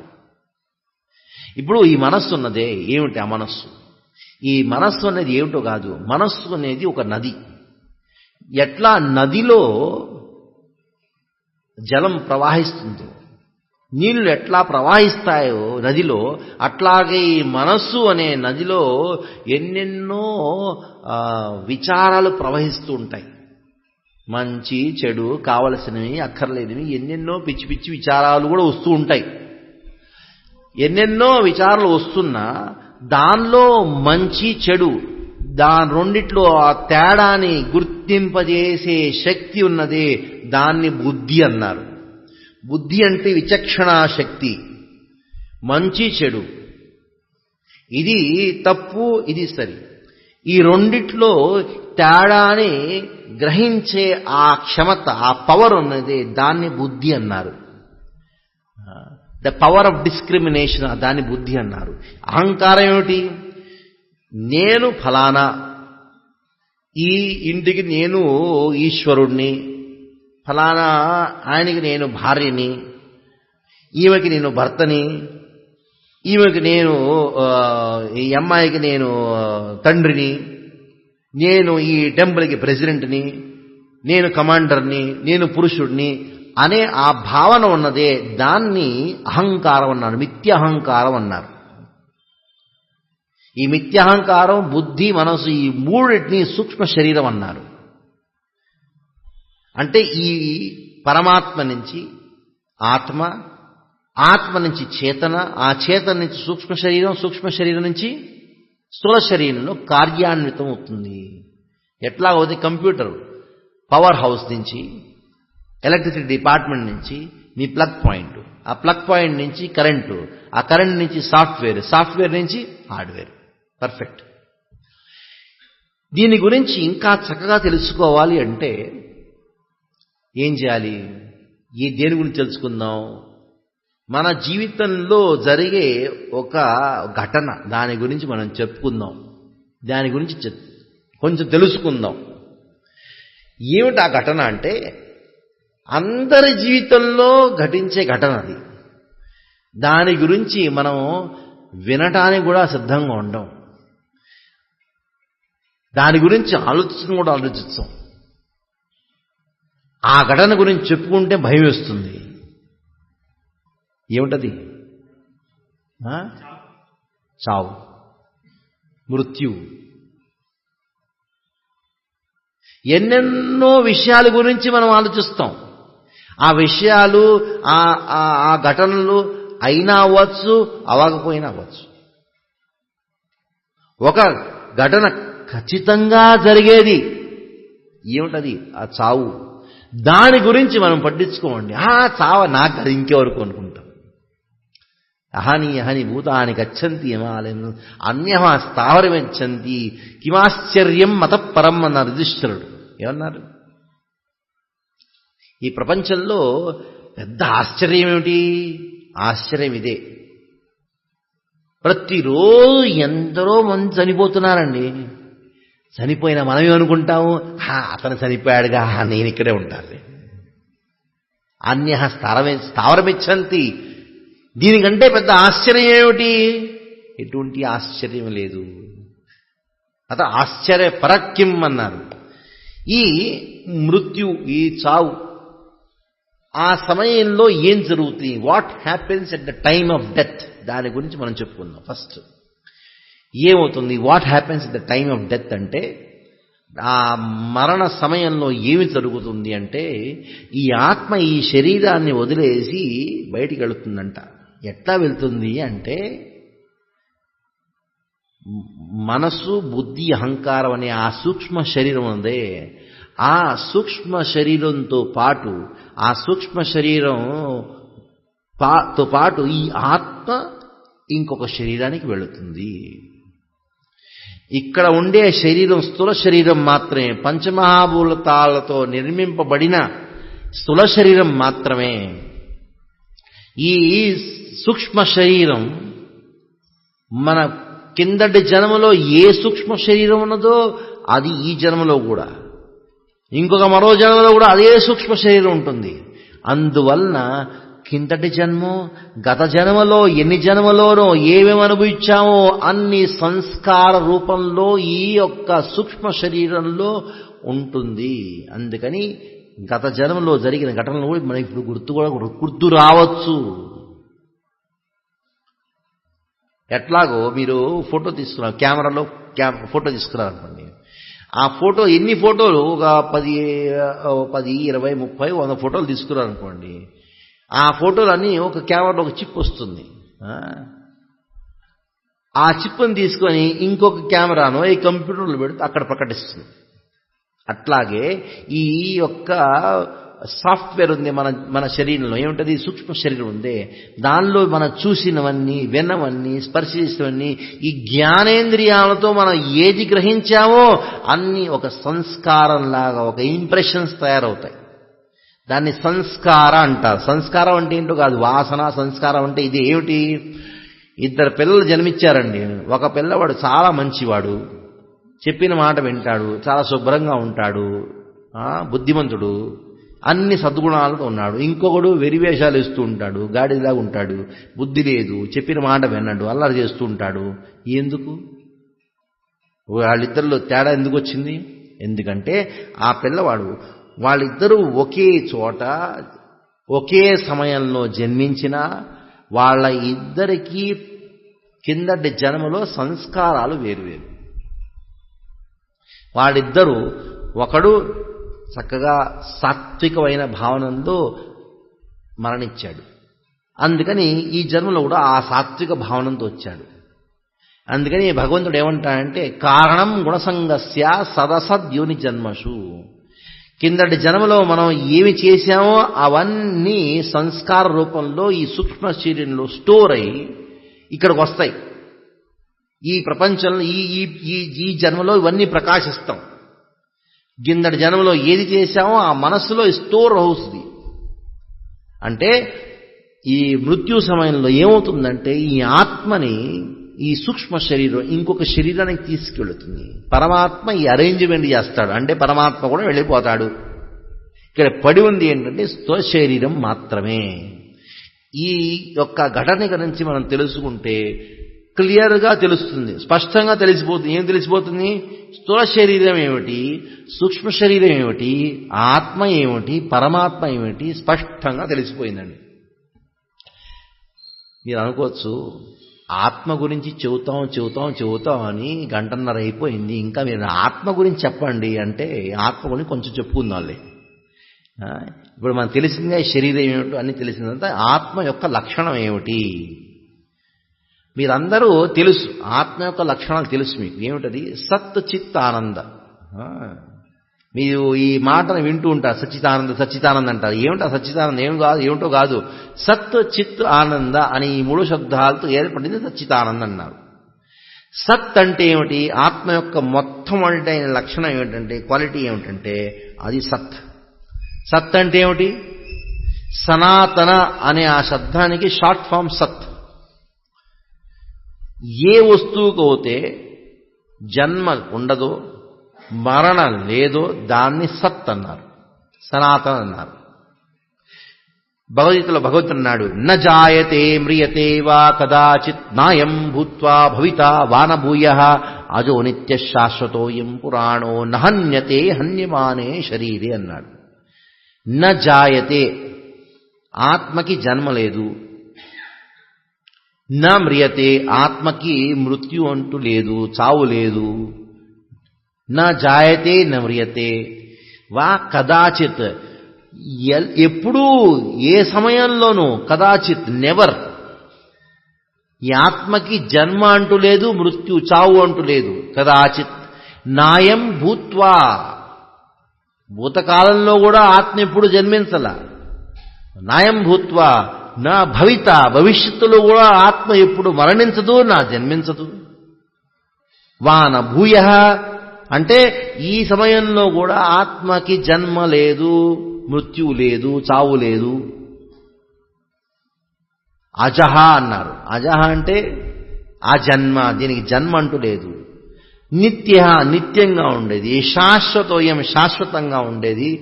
నహన్యతే హన్యమానే శరీరే, శరీరం మరణించినప్పుడు ఆత్మ మరణించదు. ఇంకొక విధంగా చెప్పాలంటే, శరీరం ఎప్పుడు మరణించిన అవస్థనే ఉంటుంది. మనం అనుకుంటాం ఈ శరీరానికి చావు ఉంటుంది అంటాం. కాదు, ఆ శరీరం ఎల్లప్పుడూ చచ్చిపోయినట్టే ఉంటుంది. ఈ ఆత్మ శరీరంలో ఉండటం వలన జీవితంగా కనిపిస్తుంది శరీరం. The body is always dead.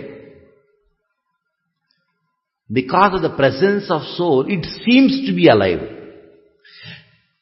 మనం అనుకుంటాం ఆ శరీరం చచ్చిపోయింది అనుకుంటాం. ఇది తప్పు. ఇది అట్ట మాటకూడదు.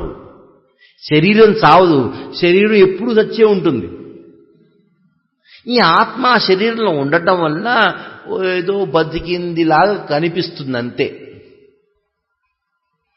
జీవిస్తుంది అని కనిపిస్తుంది.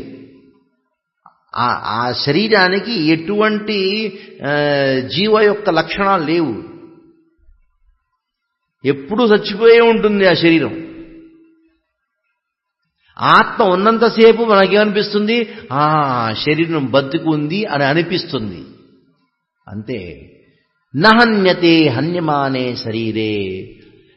ఎవరో చచ్చిపోయారనుకోండి, మన చుట్టాల్లో ఎవరో చచ్చిపోయారనుకోండి, మనం ఏడుస్తాం. ఎందుకు ఏడుస్తున్నాం? ఆయన పోయారు ఏడుస్తాం. ఇక్కడ ఉన్నారు కదా ఆయన. ఎవరు పోయారు? ఆయన పోయారు. అచ్చా, ఇన్ని రోజులు ఎవరు పోయారో వారి గురించి మీరు ఎప్పుడన్నా పట్టించుకున్నారా? ఇక్కడ పడి ఉన్న శరీరం గురించే పట్టించుకున్నారుగా మీరు. ఆయన గురించి ఎప్పుడు పట్టించుకోవాలా? ఆయన గురించి ఎప్పుడు విచారించలా? ఆయన గురించి కనుక మీరు విచారించుంటే బతికున్నప్పుడు ఈ పరిస్థితి వచ్చేది కాదు. మీ ఏడిచే పరిస్థితి వచ్చేది కాదు. మనం ఎవరి కోసం ఏడుస్తున్నాము? ఆ శరీరం కోసమా? ఆ శరీరంలో ఉండి వాడి కోసం ఏడుస్తున్నావా? ఇది చాలా విచారించే విషయం. ఇది ఈ ఆత్మ యొక్క లక్షణం ఏంటంటే దానికి జన్మ లేదు, మృత్యు లేదు. అందుకని మనం అనుకుంటాం కదా, ఇది నా జన్మదినం అండి, నా బర్త్డే. పిల్లల జీవితం, పిల్లలు కూడా చెబుతారు, ఇవాళ నా హ్యాపీ బర్త్డే అంటారు. ఒకసారి చిల్డ్రన్ ప్రోగ్రామ్ మా టెంపుల్స్ చాలా మంది మా టీచర్స్ ఉన్నారు, వాళ్ళందరూ భగవద్గీత మీద పిల్లలకి నేర్పిస్తారు. ఒకసారి ఎవరో వాళ్ళ ఇంటికి పిలిచారు. మా పిల్ల బర్త్డే, ఈరోజు మీరు సత్సంగ్ ప్రోగ్రామ్ రండి అని వెళ్ళా. అవును అన్నాను. మీ పిల్లవాడిని అందరినీ, ఆ పిల్లలు మీ బిల్డింగ్లో ఉండే పిల్లవాళ్ళని పిలవనండి. ఆ పిల్లవాడిని తీసుకొచ్చి పక్కన పెట్టుకొని ఆ పిల్ల చెప్పా, ఎన్ని సంవత్సరాలు అయింది ఆయన అంటే 7 సంవత్సరాలు అయింది అని చెప్పింది. నేను 5 సంవత్సరాల క్రితం ఎక్కడున్నావమ్మా పాప, ఎక్కడున్నావంటే ఆ పాప చెప్పింది 5 సంవత్సరాల క్రితం నేను ఢిల్లీలో ఉన్నా అని చెప్పింది. ఆ ఢిల్లీ నుంచి బాంబేకి వచ్చారు వాడు. అన్నాను 7 సంవత్సరాల క్రితం ఎక్కడున్నావు అన్నా. 7 సంవత్సరాల క్రితం అప్పుడే పుట్టే కదా అని చెప్పింది. ఇప్పుడు 7.5 సంవత్సరాల క్రితం ఎక్కడున్నావు అన్నా. 7.5 సంవత్సరాల క్రితం ఎక్కడున్నావు అంటే ఆ పక్కన వాడు వాళ్ళ అన్న 2 సంవత్సరాలు తేడా అంతే, 9 సంవత్సరాలు వాడు అన్నాడు. చెప్పు, మా అమ్మ కడుపులో ఉన్నా అని చెప్పు. మా అమ్మ పట్టలో ఉన్నా అని చెప్పాను. తర్వాత అన్నాడు 10 సంవత్సరాల క్రితం ఎక్కడున్నావు బాబా అన్నా. 10 సంవత్సరాల క్రితం ఎక్కడ లేను, నేను అప్పుడు లేనని చెప్పింది. అప్పుడు చెప్పా 10 సంవత్సరాల క్రితంలో ఏదో శరీరంలో ఉన్నామన్నా. అచ్చా, నేను ఉన్నాను 10 సంవత్సరాల క్రితం కూడా. అయితే 7 సంవత్సరాల క్రితం ఏమైంది? ఎవరు పుట్టారు? నువ్వు పుట్టావా, నీ శరీరం పుట్టిందా? అందరికీ పిల్లలకి చాలా ఆనందంగా వాళ్ళందరూ, ఇవాళ ఈ పాప బర్త్డే కాదు, ఈ పాప యొక్క శరీరం birthday. Happy birthday to your body అని అనే క్లాస్ అంతా జరిగిన తర్వాత ఈ అందరికీ చాలా నచ్చింది. కానీ క్లాసు పిల్లలంతా ఎంత సంతోషంగా అనుకున్నారు. ఒక అబ్బాయి నాకు చెప్పాడు, ప్రభుజీ మై బాడీస్ బర్త్డే, ఎల్లుండి మీరు రాగలరా అన్నాడు. అందరు కన్విన్స్ అయ్యారు. కానీ ప్రోగ్రామ్ అంతా అయింది. ఆ తల్లికి నచ్చలా ఈ క్లాసు. ఏముంటండి ఈ హ్యాపీ బర్త్డే బాడీ ఎవరిని మాట్లాడారు? నేను సత్యం, మీ పిల్లలకి అందరూ ఆనందంగా ఉన్నారు, మీకేముండండి అన్నా. అంటే ఇది సత్యం, ఇది ట్రూత్. మనం జన్మించింది బర్త్డే ఉంది ఈ శరీరానికి. ఈ మా ఆత్మకి ఎటువంటి బర్త్ లేదు. అదే డెత్ కూడా, బర్త్ లేకపోతే డెత్ కూడా లేదు కదా, చావు అనేది లేదు, జన్మ అనేది ఆత్మకు లేకపోతే చావు అనేది కూడా లేదు కదా. అది ఆత్మ యొక్క మొట్టమొదటి లక్షణం. రెండో లక్షణం ఏమంటే ఈ ఆత్మ యొక్క లక్షణం సత్ చిత్. చిత్ చైతన్యంతో కూడినది ఆత్మ. మనకి ఎటువంటి అనుభవాలు జరుగుతున్నాయో ఈ అనుభవాలకి కారణం ఏంటంటే ఆత్మ ఉండటం వలన. ఈ ఆత్మకు ఒక లక్షణం ఉంది, ఏంటది? చైతన్యం. అందుకని ఇటువంటి అనుభవాలు జరుగుతున్నాయి. అంటే అనుభవాత్మకమైన ఇవన్నీ లక్షణాలు ఉన్నాయి, అది ఆత్మకి. ఇది చిత్తు. మూడో లక్షణం ఏమిటది? ఆనందం. సత్ చిత్ ఆనందం. ఈ ఆనందం అనేది ఆత్మ యొక్క మూడో లక్షణం. దీని గురించి మనం కొంచెం చెప్పుకుందాం. మనం ఆనందం కోసం వెతుకుతున్నామండి. ఆనందం కోసం వెతుకుతూ ఎన్నెన్నో ప్రయాసాలు చేసినా మనకు తెలియదు ఆనందం ఎక్కడో లేదు, ఆ బయట ఎక్కడో లేదు, ఏ వస్తువునో లేదు, ఏ ఇంట్లోనో లేదు, ఆ ఇంట్లో ఉండే మన చుట్టాల్లోనూ లేడు, నా భార్యా బిడ్డల్లో కూడా ఆనందం లేదండి. ఆనందం ఎక్కడ ఉందంటే మనం ఆత్మలోనే ఉంది. ఎక్కడెక్కడో వెతుకుతున్నామండి ఆనందం కోసం. వెతుకుతూ ఎన్నెన్నో ప్రయాసాలు చేస్తున్నాం. ప్రయాసం చేస్తూ మనం మరణిస్తాం. ఎట్లాగంటే ఒక కస్తూరి మృగం, దాని గురించి వినుంటారు, మస్క్ డీర్ అంటారు. ఈ కస్తూరి మృగాన్ని నుంచి, ఆ శరీరం నుంచి ఎంతో ఒక రకమైన సుగంధం వస్తుందంట, మంచి మంచి వాసన. ఈ కస్తూరి మృగం ఏమనుకుంటుందంటే ఎక్కడి నుంచి వస్తుంది చూస్తూ ఒక రకం ఎక్కడి నుంచి వస్తుందని ఆ డైరెక్షన్లో పరిగెత్తుతుంది. ఎంత పరిగెత్తుతుందో అంత సువాసన వస్తుంది ఆ శరీరం నుంచి. ఆ కస్తూరి మృగం అనుకుంటుంది, ఇప్పుడు ఎక్కడి నుంచి ఈ సువాసన వస్తుందో ఆ చోటుకి నేను ఇక్కడ దగ్గరికి వెళ్ళిపోతున్నాను అని ఇంకా స్పీడ్గా పరిగెత్తుంది. ఇంకా స్పీడ్గా పరిగెత్తు ఎంత స్పీడ్గా పరిగెత్తుందో అంత సువాసన. పరిగెత్తుంటూ ఈ యొక్క కస్తూరి మృగం ఈ సువాసన నా నుంచే వస్తుంది అది గమనించకుండా పరిగెత్తు ఒకరోజు చచ్చిపోతుంది. అట్లాగే మనం కూడా ఆనందం కోసం పరిగెత్తు స్కూల్కి వెళ్తే ఆనందం, అక్కడికి వెళ్తే ఆనందం, ఇక్కడికి వెళ్తే ఆనందం, పెళ్లి చేసుకుంటే ఆనందం, ఇల్లు కట్టుకుంటే ఆనందం, సినిమాకి వెళ్తే ఆనందం వస్తుంది, అక్కడికి వెళ్తే ఆనందం వస్తుంది అనుకుంటూ ఒకరోజు చచ్చిపోతాం. ఇది తెలియక ఆనందం ఎక్కడో లేదు, ఇక్కడే ఉన్నది. కొన్నిసార్లు ఏం చేస్తామంటే మనం ఈ వాచ్ ఎక్కడ పెట్టాం ఇల్లంతా ఎదుగుతాం, ఎక్కడ పెట్టానా చూస్తే ఇక్కడ ఉందంట చేతులు. ఆనందం కోసం వెతుకుతూ ఎక్కడో ఎదుగుతున్నాం. ఈ ఆనందం వెతకడానికి ఎక్కడ ఎదుగుతున్నాం అంటే, మీరు ఇక్కడి నుంచి ఇంటి నుంచి టెంపుల్కి వచ్చారు ఈ కోర్స్కి, ఏదో మళ్ళీ ఇంటికి వెళ్ళినప్పుడు మీరు ఎత్తుకున్నారు డోర్కి తాళాలు ఎక్కడో పోయినాయంట. ఎతకడం మొదలెట్టారు. ఎక్కడ వెతకడం మొదలెట్టారు? నేను మా ఇంటి నుంచి టెంపుల్కి వచ్చా కదా, ఈ రోడ్లో వచ్చాను, ఎక్కడైతే లైట్ ఉన్నదో అక్కడ ఎతుకుతున్నాం. ఈ గ్యారంటీనా? లైట్ ఉన్న చోటే మనకి తాళాలు దొరుకుతాయని ఎటువంటి గ్యారంటీ లేదు. అట్లాగే ప్రపంచంలో మనం సుఖాన్ని ఎతకడానికి ఎంతో ప్రయత్నిస్తున్నాం. అది దొరికేది కాదు, ఎక్కడో ఉండేది కాదు. ఆత్మ యొక్క స్వభావమే ఆనందం. అందుకని ఆత్మ యొక్క ఆ స్వభావం అనుకూలంగా మనం జీవిస్తేనే ఆనందం కలుగుతుంది. ఆత్మ సాక్షాత్కారంలోనే ఆనందం ఉంది. ఇప్పుడు మనం చెప్పామనుకోండి, సమస్యలు ఎన్నెన్నో సమస్యలు, ఒకటి కాదు రెండు కాదు. నాకు పరివారంలో సమస్య ఉంది, ఫైనాన్షియల్ ప్రాబ్లము, ఆ ప్రాబ్లం ఈ ప్రాబ్లం అనుకుంటా. అటు ఏ ప్రాబ్లమ్స్ లేవండి. నిజమైన ప్రాబ్లం ఏమిటంటే, నిజమైన సమస్య ఏమిటంటే, నాకు ఇప్పుడు 40 ఏళ్ళు వచ్చేసాయి, 50 కూడా వచ్చేసినాయి, 60 వచ్చేస్తుంది, 70 కూడా వచ్చేస్తుంది, ఇంకా ఆత్మసాక్షాత్కారం కలగలేదు. ఇది నా సమస్య. ఇంకా నా మనస్సు డబ్బులు సంపాదించాలి, ఆ భార్య బిడ్డలు సంతోషం పెట్టాలి, అది కావాలి, ఇది తినాలి, దానిలోనే ఉంది మనస్సు. ఆత్మసాక్షాత్కారాన్ని నేను అనుభవించలేదు. ఇది నా సమస్య, అసలైన సమస్య ఇది. గట్టిగా ఒక చెంపదెబ్బ కొడితే 2 శ్లోకాలు కూడా చెప్పలేకపోతున్నాము. ఇది మన సమస్య. 50 ఏళ్ళు అయిపోయినాయి, మనకి ఎటువంటి ఆధ్యాత్మికత నేను అనుభవించలేకపోతున్నా. ఇది మన సమస్య, అసలైన సమస్య ఇది. ఒక చిన్న ఉదాహరణ ఇచ్చి ఇవాటి ప్రవచనం పూర్తి చేద్దాం. ఒకతను చాలా కష్టపడి డబ్బులు సంపాదిస్తున్నాడు. ఎందుకంటే అది ఒక కోరిక, నాకు ఒక మర్సిడీస్ కారు కావాలి. ఆ మర్సిడీస్ కారు కొనుక్కోటానికి 15 సంవత్సరాలు కష్టపడ్డాడు.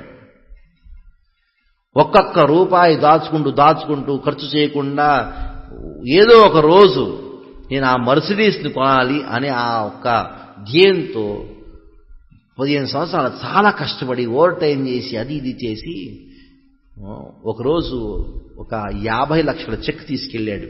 ఆ కార్ కంపెనీకి వెళ్ళి ఇచ్చాడు, నాకు మర్సిడీస్ అన్నాడు. ఎన్ని రోజుల తర్వాత ఆయన కోరిక నెరవేరింది, ఆయన స్వప్నం సాకారమైంది. చాలా ఆనందంతో సంతోషంతో ఆ కంపెనీ నుంచి మర్సిడీస్ కార్లో కూర్చొని డ్రైవ్ చేసుకుంటూ ఆనందంగా వస్తున్నాడు. వస్తుంటే ఏమైందంటే ముందరి నుంచి ఎదురు నుంచి ఒక ట్రక్ వచ్చి యాక్సిడెంట్ అయింది. యాక్సిడెంట్ అవ్వగానే ఆ కార్ నుంచి బయటకు వచ్చి, ఆ కారు ఏదో చిత్తుగా అయిపోయింది అనుకుంటా, బయటకు వచ్చి ఆ ట్రక్లో కూర్చున్న వాడిని, ఆ డ్రైవర్ని నానా మాటలు చెప్తున్నాడు. ముద్దే కింద నీ సంగతి చూస్తాను, అది చేస్తా ఇది చేస్తా, నేను పోలీస్ స్టేషన్కి తీసుకెళ్తా అన్నాడు. ఆ ట్రక్ వాడు అన్నాడంట, తర్వాత చూసుకుందాం దీని గురించి, నా ట్రక్ ఏం కాలేదు, మీ కారు పాడైపోయింది, కానీ నా ట్రక్లో కూర్చోండి, నేను ఇప్పుడు మిమ్మల్ని హాస్పిటల్కి తీసుకెళ్తా అన్నాడు. హాస్పిటల్కి ఎందుకు తీసుకెళ్తాను, నేను పోలీస్ స్టేషన్ తీసుకెళ్తాను. హాస్పిటల్ ఎందుకు, హాస్పిటల్ రాను నేను, నువ్వు లేదు పోలీస్ స్టేషన్కి వెళ్దాం అన్నాడు. ఆ ట్రక్ వాడు అన్నాడు, దాని గురించి తర్వాత చూసుకుందామండి, ఇప్పుడు ఎమర్జెన్సీ, మీరు నా ట్రక్లో కూర్చోండి, హాస్పిటల్కి తీసుకెళ్తా అన్నాడు. హాస్పిటల్కి ఎందుకు తీసుకెళ్తావు అన్నాడు. మీరు చూసుకోండి, మీ చెయ్యి ఎట్లా ఉందంటే చూసుకున్నాడంట, ఈ చెయ్యి ఇట్లా కట్ అయిపోయిందంట, మొత్తం ఈ మొక్క ఎక్కడో పడిపోయింది, ఎక్కడ పడింది తెలీదు, రక్తం కారిపోతుంది. ఇది చూసి ఇంకా కోపగిస్తూ ఆ ట్రక్ వాడికి అన్నాడంట, నీ వలన నా కారు పాడైపోయింది, దాంతో పాటు నా వాచ్ కూడా పోయింది అన్నాడంట.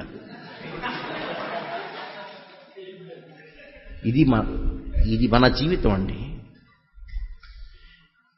మనం అది పోయింది, ఇది పోయింది, అది పోయింది, దాని గురించి ఆలోచిస్తున్నాం.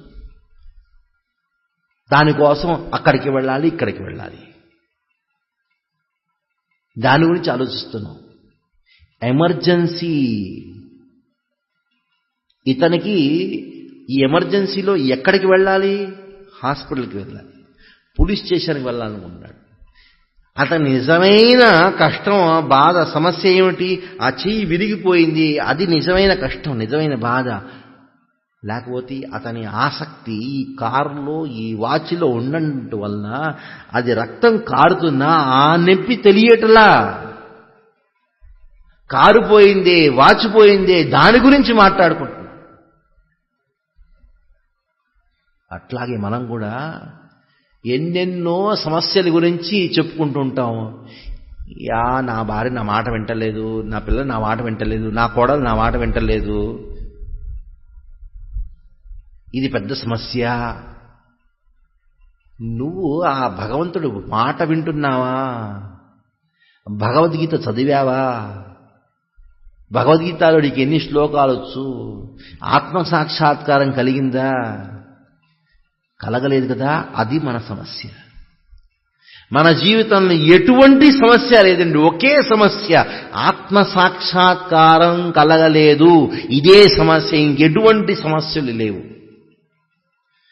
ఈ సమస్యను కనుక మీ సమాధానం పరిస్తే ఆత్మసాక్షాత్కారం అనేది, అది కనుక ఈ సమస్యకి సమాధానం కలిగితే అన్ని సమస్యలకి అదే సమాధానం అండి. మీరు ఈ ప్రపంచంలో ఎటువంటి సమస్యనైనా తీసుకురండి, ఆ సమస్యకి సమాధానం ఒకటే, నేను ఈ శరీరం కాదు, నేను ఆత్మని.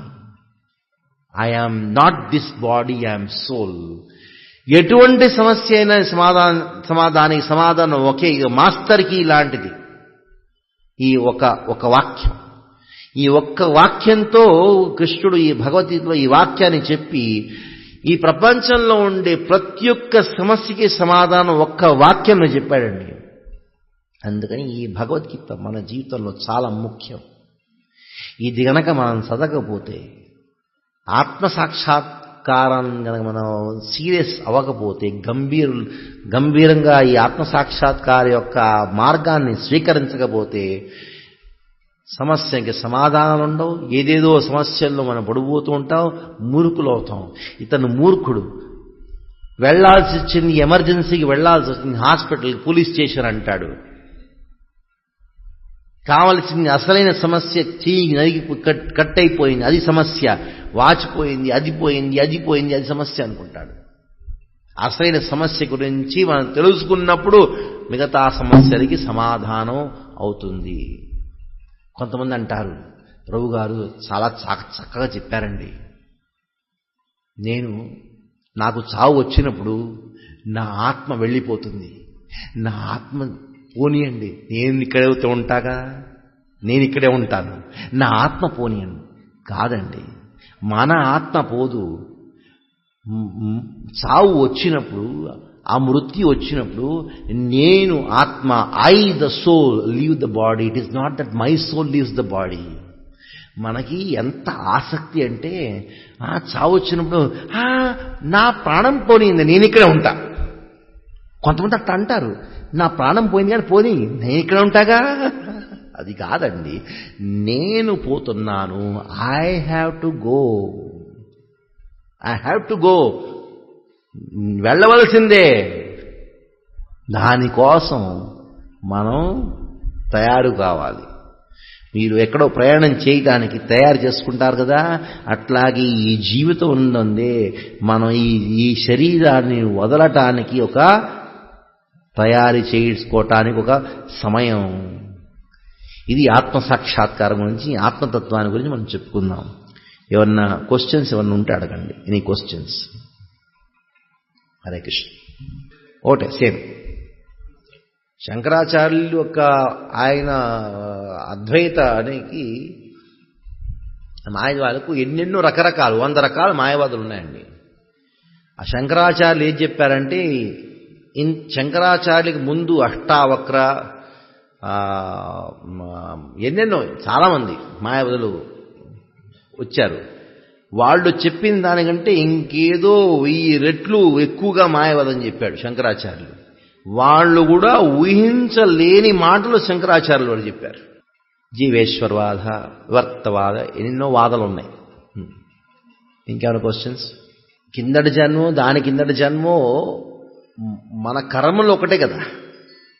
ఇప్పుడు మీరు ఈరోజు ఒక రకమైన వస్త్రాలు ధరించారు, మొన్న ఒకరోజు వస్త్రాలు ధరించారు, నిన్న ఒక రకమైన వస్త్రాలు ధరించారు. ఆ ధరించిన వాళ్ళు మీరే కదా. Person is the same. అంటే ఆ కర్మలో కూడా ఒకటే కదా. అందుకని కిందటి జన్మ ఈ జన్మలో ఎటువంటి తేడా లేదు, మన డ్రెస్సులో తేడా అంతే. ఆ కర్మలు మనకి ఫలీభూతం అవుతూ ఉంటాయి. ఆ సమయంలో అటువంటి ట్రాన్స్ఫర్ కావాలి, ఆ కర్మలో రాసి ఉంటుంది. ఆ రాసి ఉండటం వలన అతనికి ఆ స్వప్నంలో అది కనిపించింది అంతే. ఎట్లాగైతే ఒక టీచర్ ఓ పిల్లవాడు చెప్పిందంట, నువ్వు ఫెయిల్ అవుతానైనా అని చెప్పిందంట. ఆ పిల్లవాడు ఏదో విన్నాడు, ఏదో ఆడుకుంటున్నాడు, ఇది తర్వాత ఫెయిల్ అయ్యాడు. టీచర్ దగ్గర చెప్పాడు, టీచర్ నేను ఫెయిల్ అవుతానని మీరు చెప్పారు కదా, మీకేమో జ్యోతిష్ శాస్త్రం వచ్చా అని. ఆ టీచర్ అందంటే, ఎటువంటి జ్యోతిష్ శాస్త్రం నాకు రాదు, నువ్వు చదువుకుండా ఎప్పుడప్పుడు ఆడుకుంటుంటావు కదా, అందుకని నువ్వు ఫెయిల్ అవుతావని ఎప్పుడూ చూశాను. అంటే కొంతమందికి ఆ ఏది కర్మలు చేశారో ఆ కర్మలకి ఇటువంటి ఫలం దొరుకుతుంది అనేది వాళ్ళకి ఆ స్వప్నంలో చూడగలరు. కొంతమంది చూడగలరు, కొంతమంది చూడలేరు, అంతే. That is only thing. ఇంకేమైనా ఉన్నాయి any questions? Bhagavad Gita good question, మంచి ప్రశ్న. బుక్ మ్యారథాన్లో మనం ఏం చేస్తాము అంటే వాళ్ళకి భక్తులు అవటానికి ఒక అవకాశం ఇస్తున్నాం. మీరు ఆ బుక్ మ్యారథాన్తో వాళ్ళని భక్తులు చెయ్యట్లా, ఆ భక్తులు అవటానికి ఒక అవకాశం ఇస్తున్నాం. ఎట్లా అవకాశం ఇస్తున్నాం అంటే ఈ శుద్ధ భక్తులు రాసిన తాత్పర్యాన్ని కనుక వాళ్ళు చదివితే ఆ చదువుతూ వాళ్ళకు అర్థమైనా అర్థం కాకపోయినా భక్తులు అయిపోతారు. భగవద్గీత మొదటిసారి చదివినప్పుడు మనకి ఇదంతా అనుభవమే. మొట్టమొదటిసారి భగవద్గీత చదివినప్పుడు ఎంతమందికి అర్థమైంది? మీకు అర్థమైందా? మీరు మహానుభావులు. నాకు 10 సార్లు చదివినా కూడా ఇప్పుడు కూడా మాకు అర్థం కాదా? నాకు ఇప్పుడు వరకు కూడా అర్థం కాలేదు. ఏదో చూస్తూ ఉంటాను కానీ ఆశ్చర్యవత్ పశ్చతి ఆశ్చర్యవత్వేనో అన్య వదవతి ఆశ్చర్యవత్యేనో శృణోతి వదతి. బ్రహ్మచారిలో అట్లాగే అవుతుంది. బ్రహ్మచారి క్లాసెస్ తీసుకుంటున్నాను, నేను అదే అనుకుంటాను. ఆశ్చర్యవత్ వదతి, వాళ్ళందరూ ఆశ్చర్యవత్ శృణోతి. మనం చదువుతూ ఆ శుద్ధ భక్తుల ప్రభుపాదులు వచ్చే ఆ సాంగత్యంతో మనకి సుకృతి కలిగి భక్తి ఆవిర్భూతం అవుతుంది మన హృదయంలో. అప్పుడు భగవద్గీత అర్థమవుతుంది. వీఆర్ గివింగ్ ఎన్ ఆపర్చునిటీ, అంతే. ఇంకేమన్నా క్వశ్చన్స్? దాని ఆ తత్వమే మనస్సు, బుద్ధి, అహంకారం అనేది తత్వం, సూక్ష్మతత్వం. అది మనం ఊహాతీతం, అది మన మనస్సుకి అతీతమైనది, మనకు కనిపించన్నది. ఇప్పుడు మనకి ఆకాశం కనిపిస్తుందా? కనిపించదు. అట్లాగే ఆకాశం కంటే సూక్ష్మమైనది మనస్సు, మనస్సు కంటే సూక్ష్మమైనది బుద్ధి, బుద్ధి కంటే సూక్ష్మమైనది అహంకారం. అది సూక్ష్మంగా ఏదో సాఫ్ట్వేర్ మీ డబ్బాలో ఇవ్వగలరా? ఎన్ని కిలో సాఫ్ట్వేరు చెప్పగలరా? చెప్పలేరు. బుద్ధి ఉన్నదా? ఉంది. ఎన్ని కిలోలైనా మీ బుద్ధి చెప్పగలరా? ఎన్ని లీటర్లు చెప్పగలరా? ఎన్ని మీటర్లు చెప్పగలరా? చెప్పలేము. అది సూక్ష్మతత్వం కాబట్టి మనం చెప్పలేము. ఇంకేమైనా ఎన్ని క్వశ్చన్స్? మాతాజీల నుంచి ఏమైనా ప్రశ్నలు ఏమన్నాయి?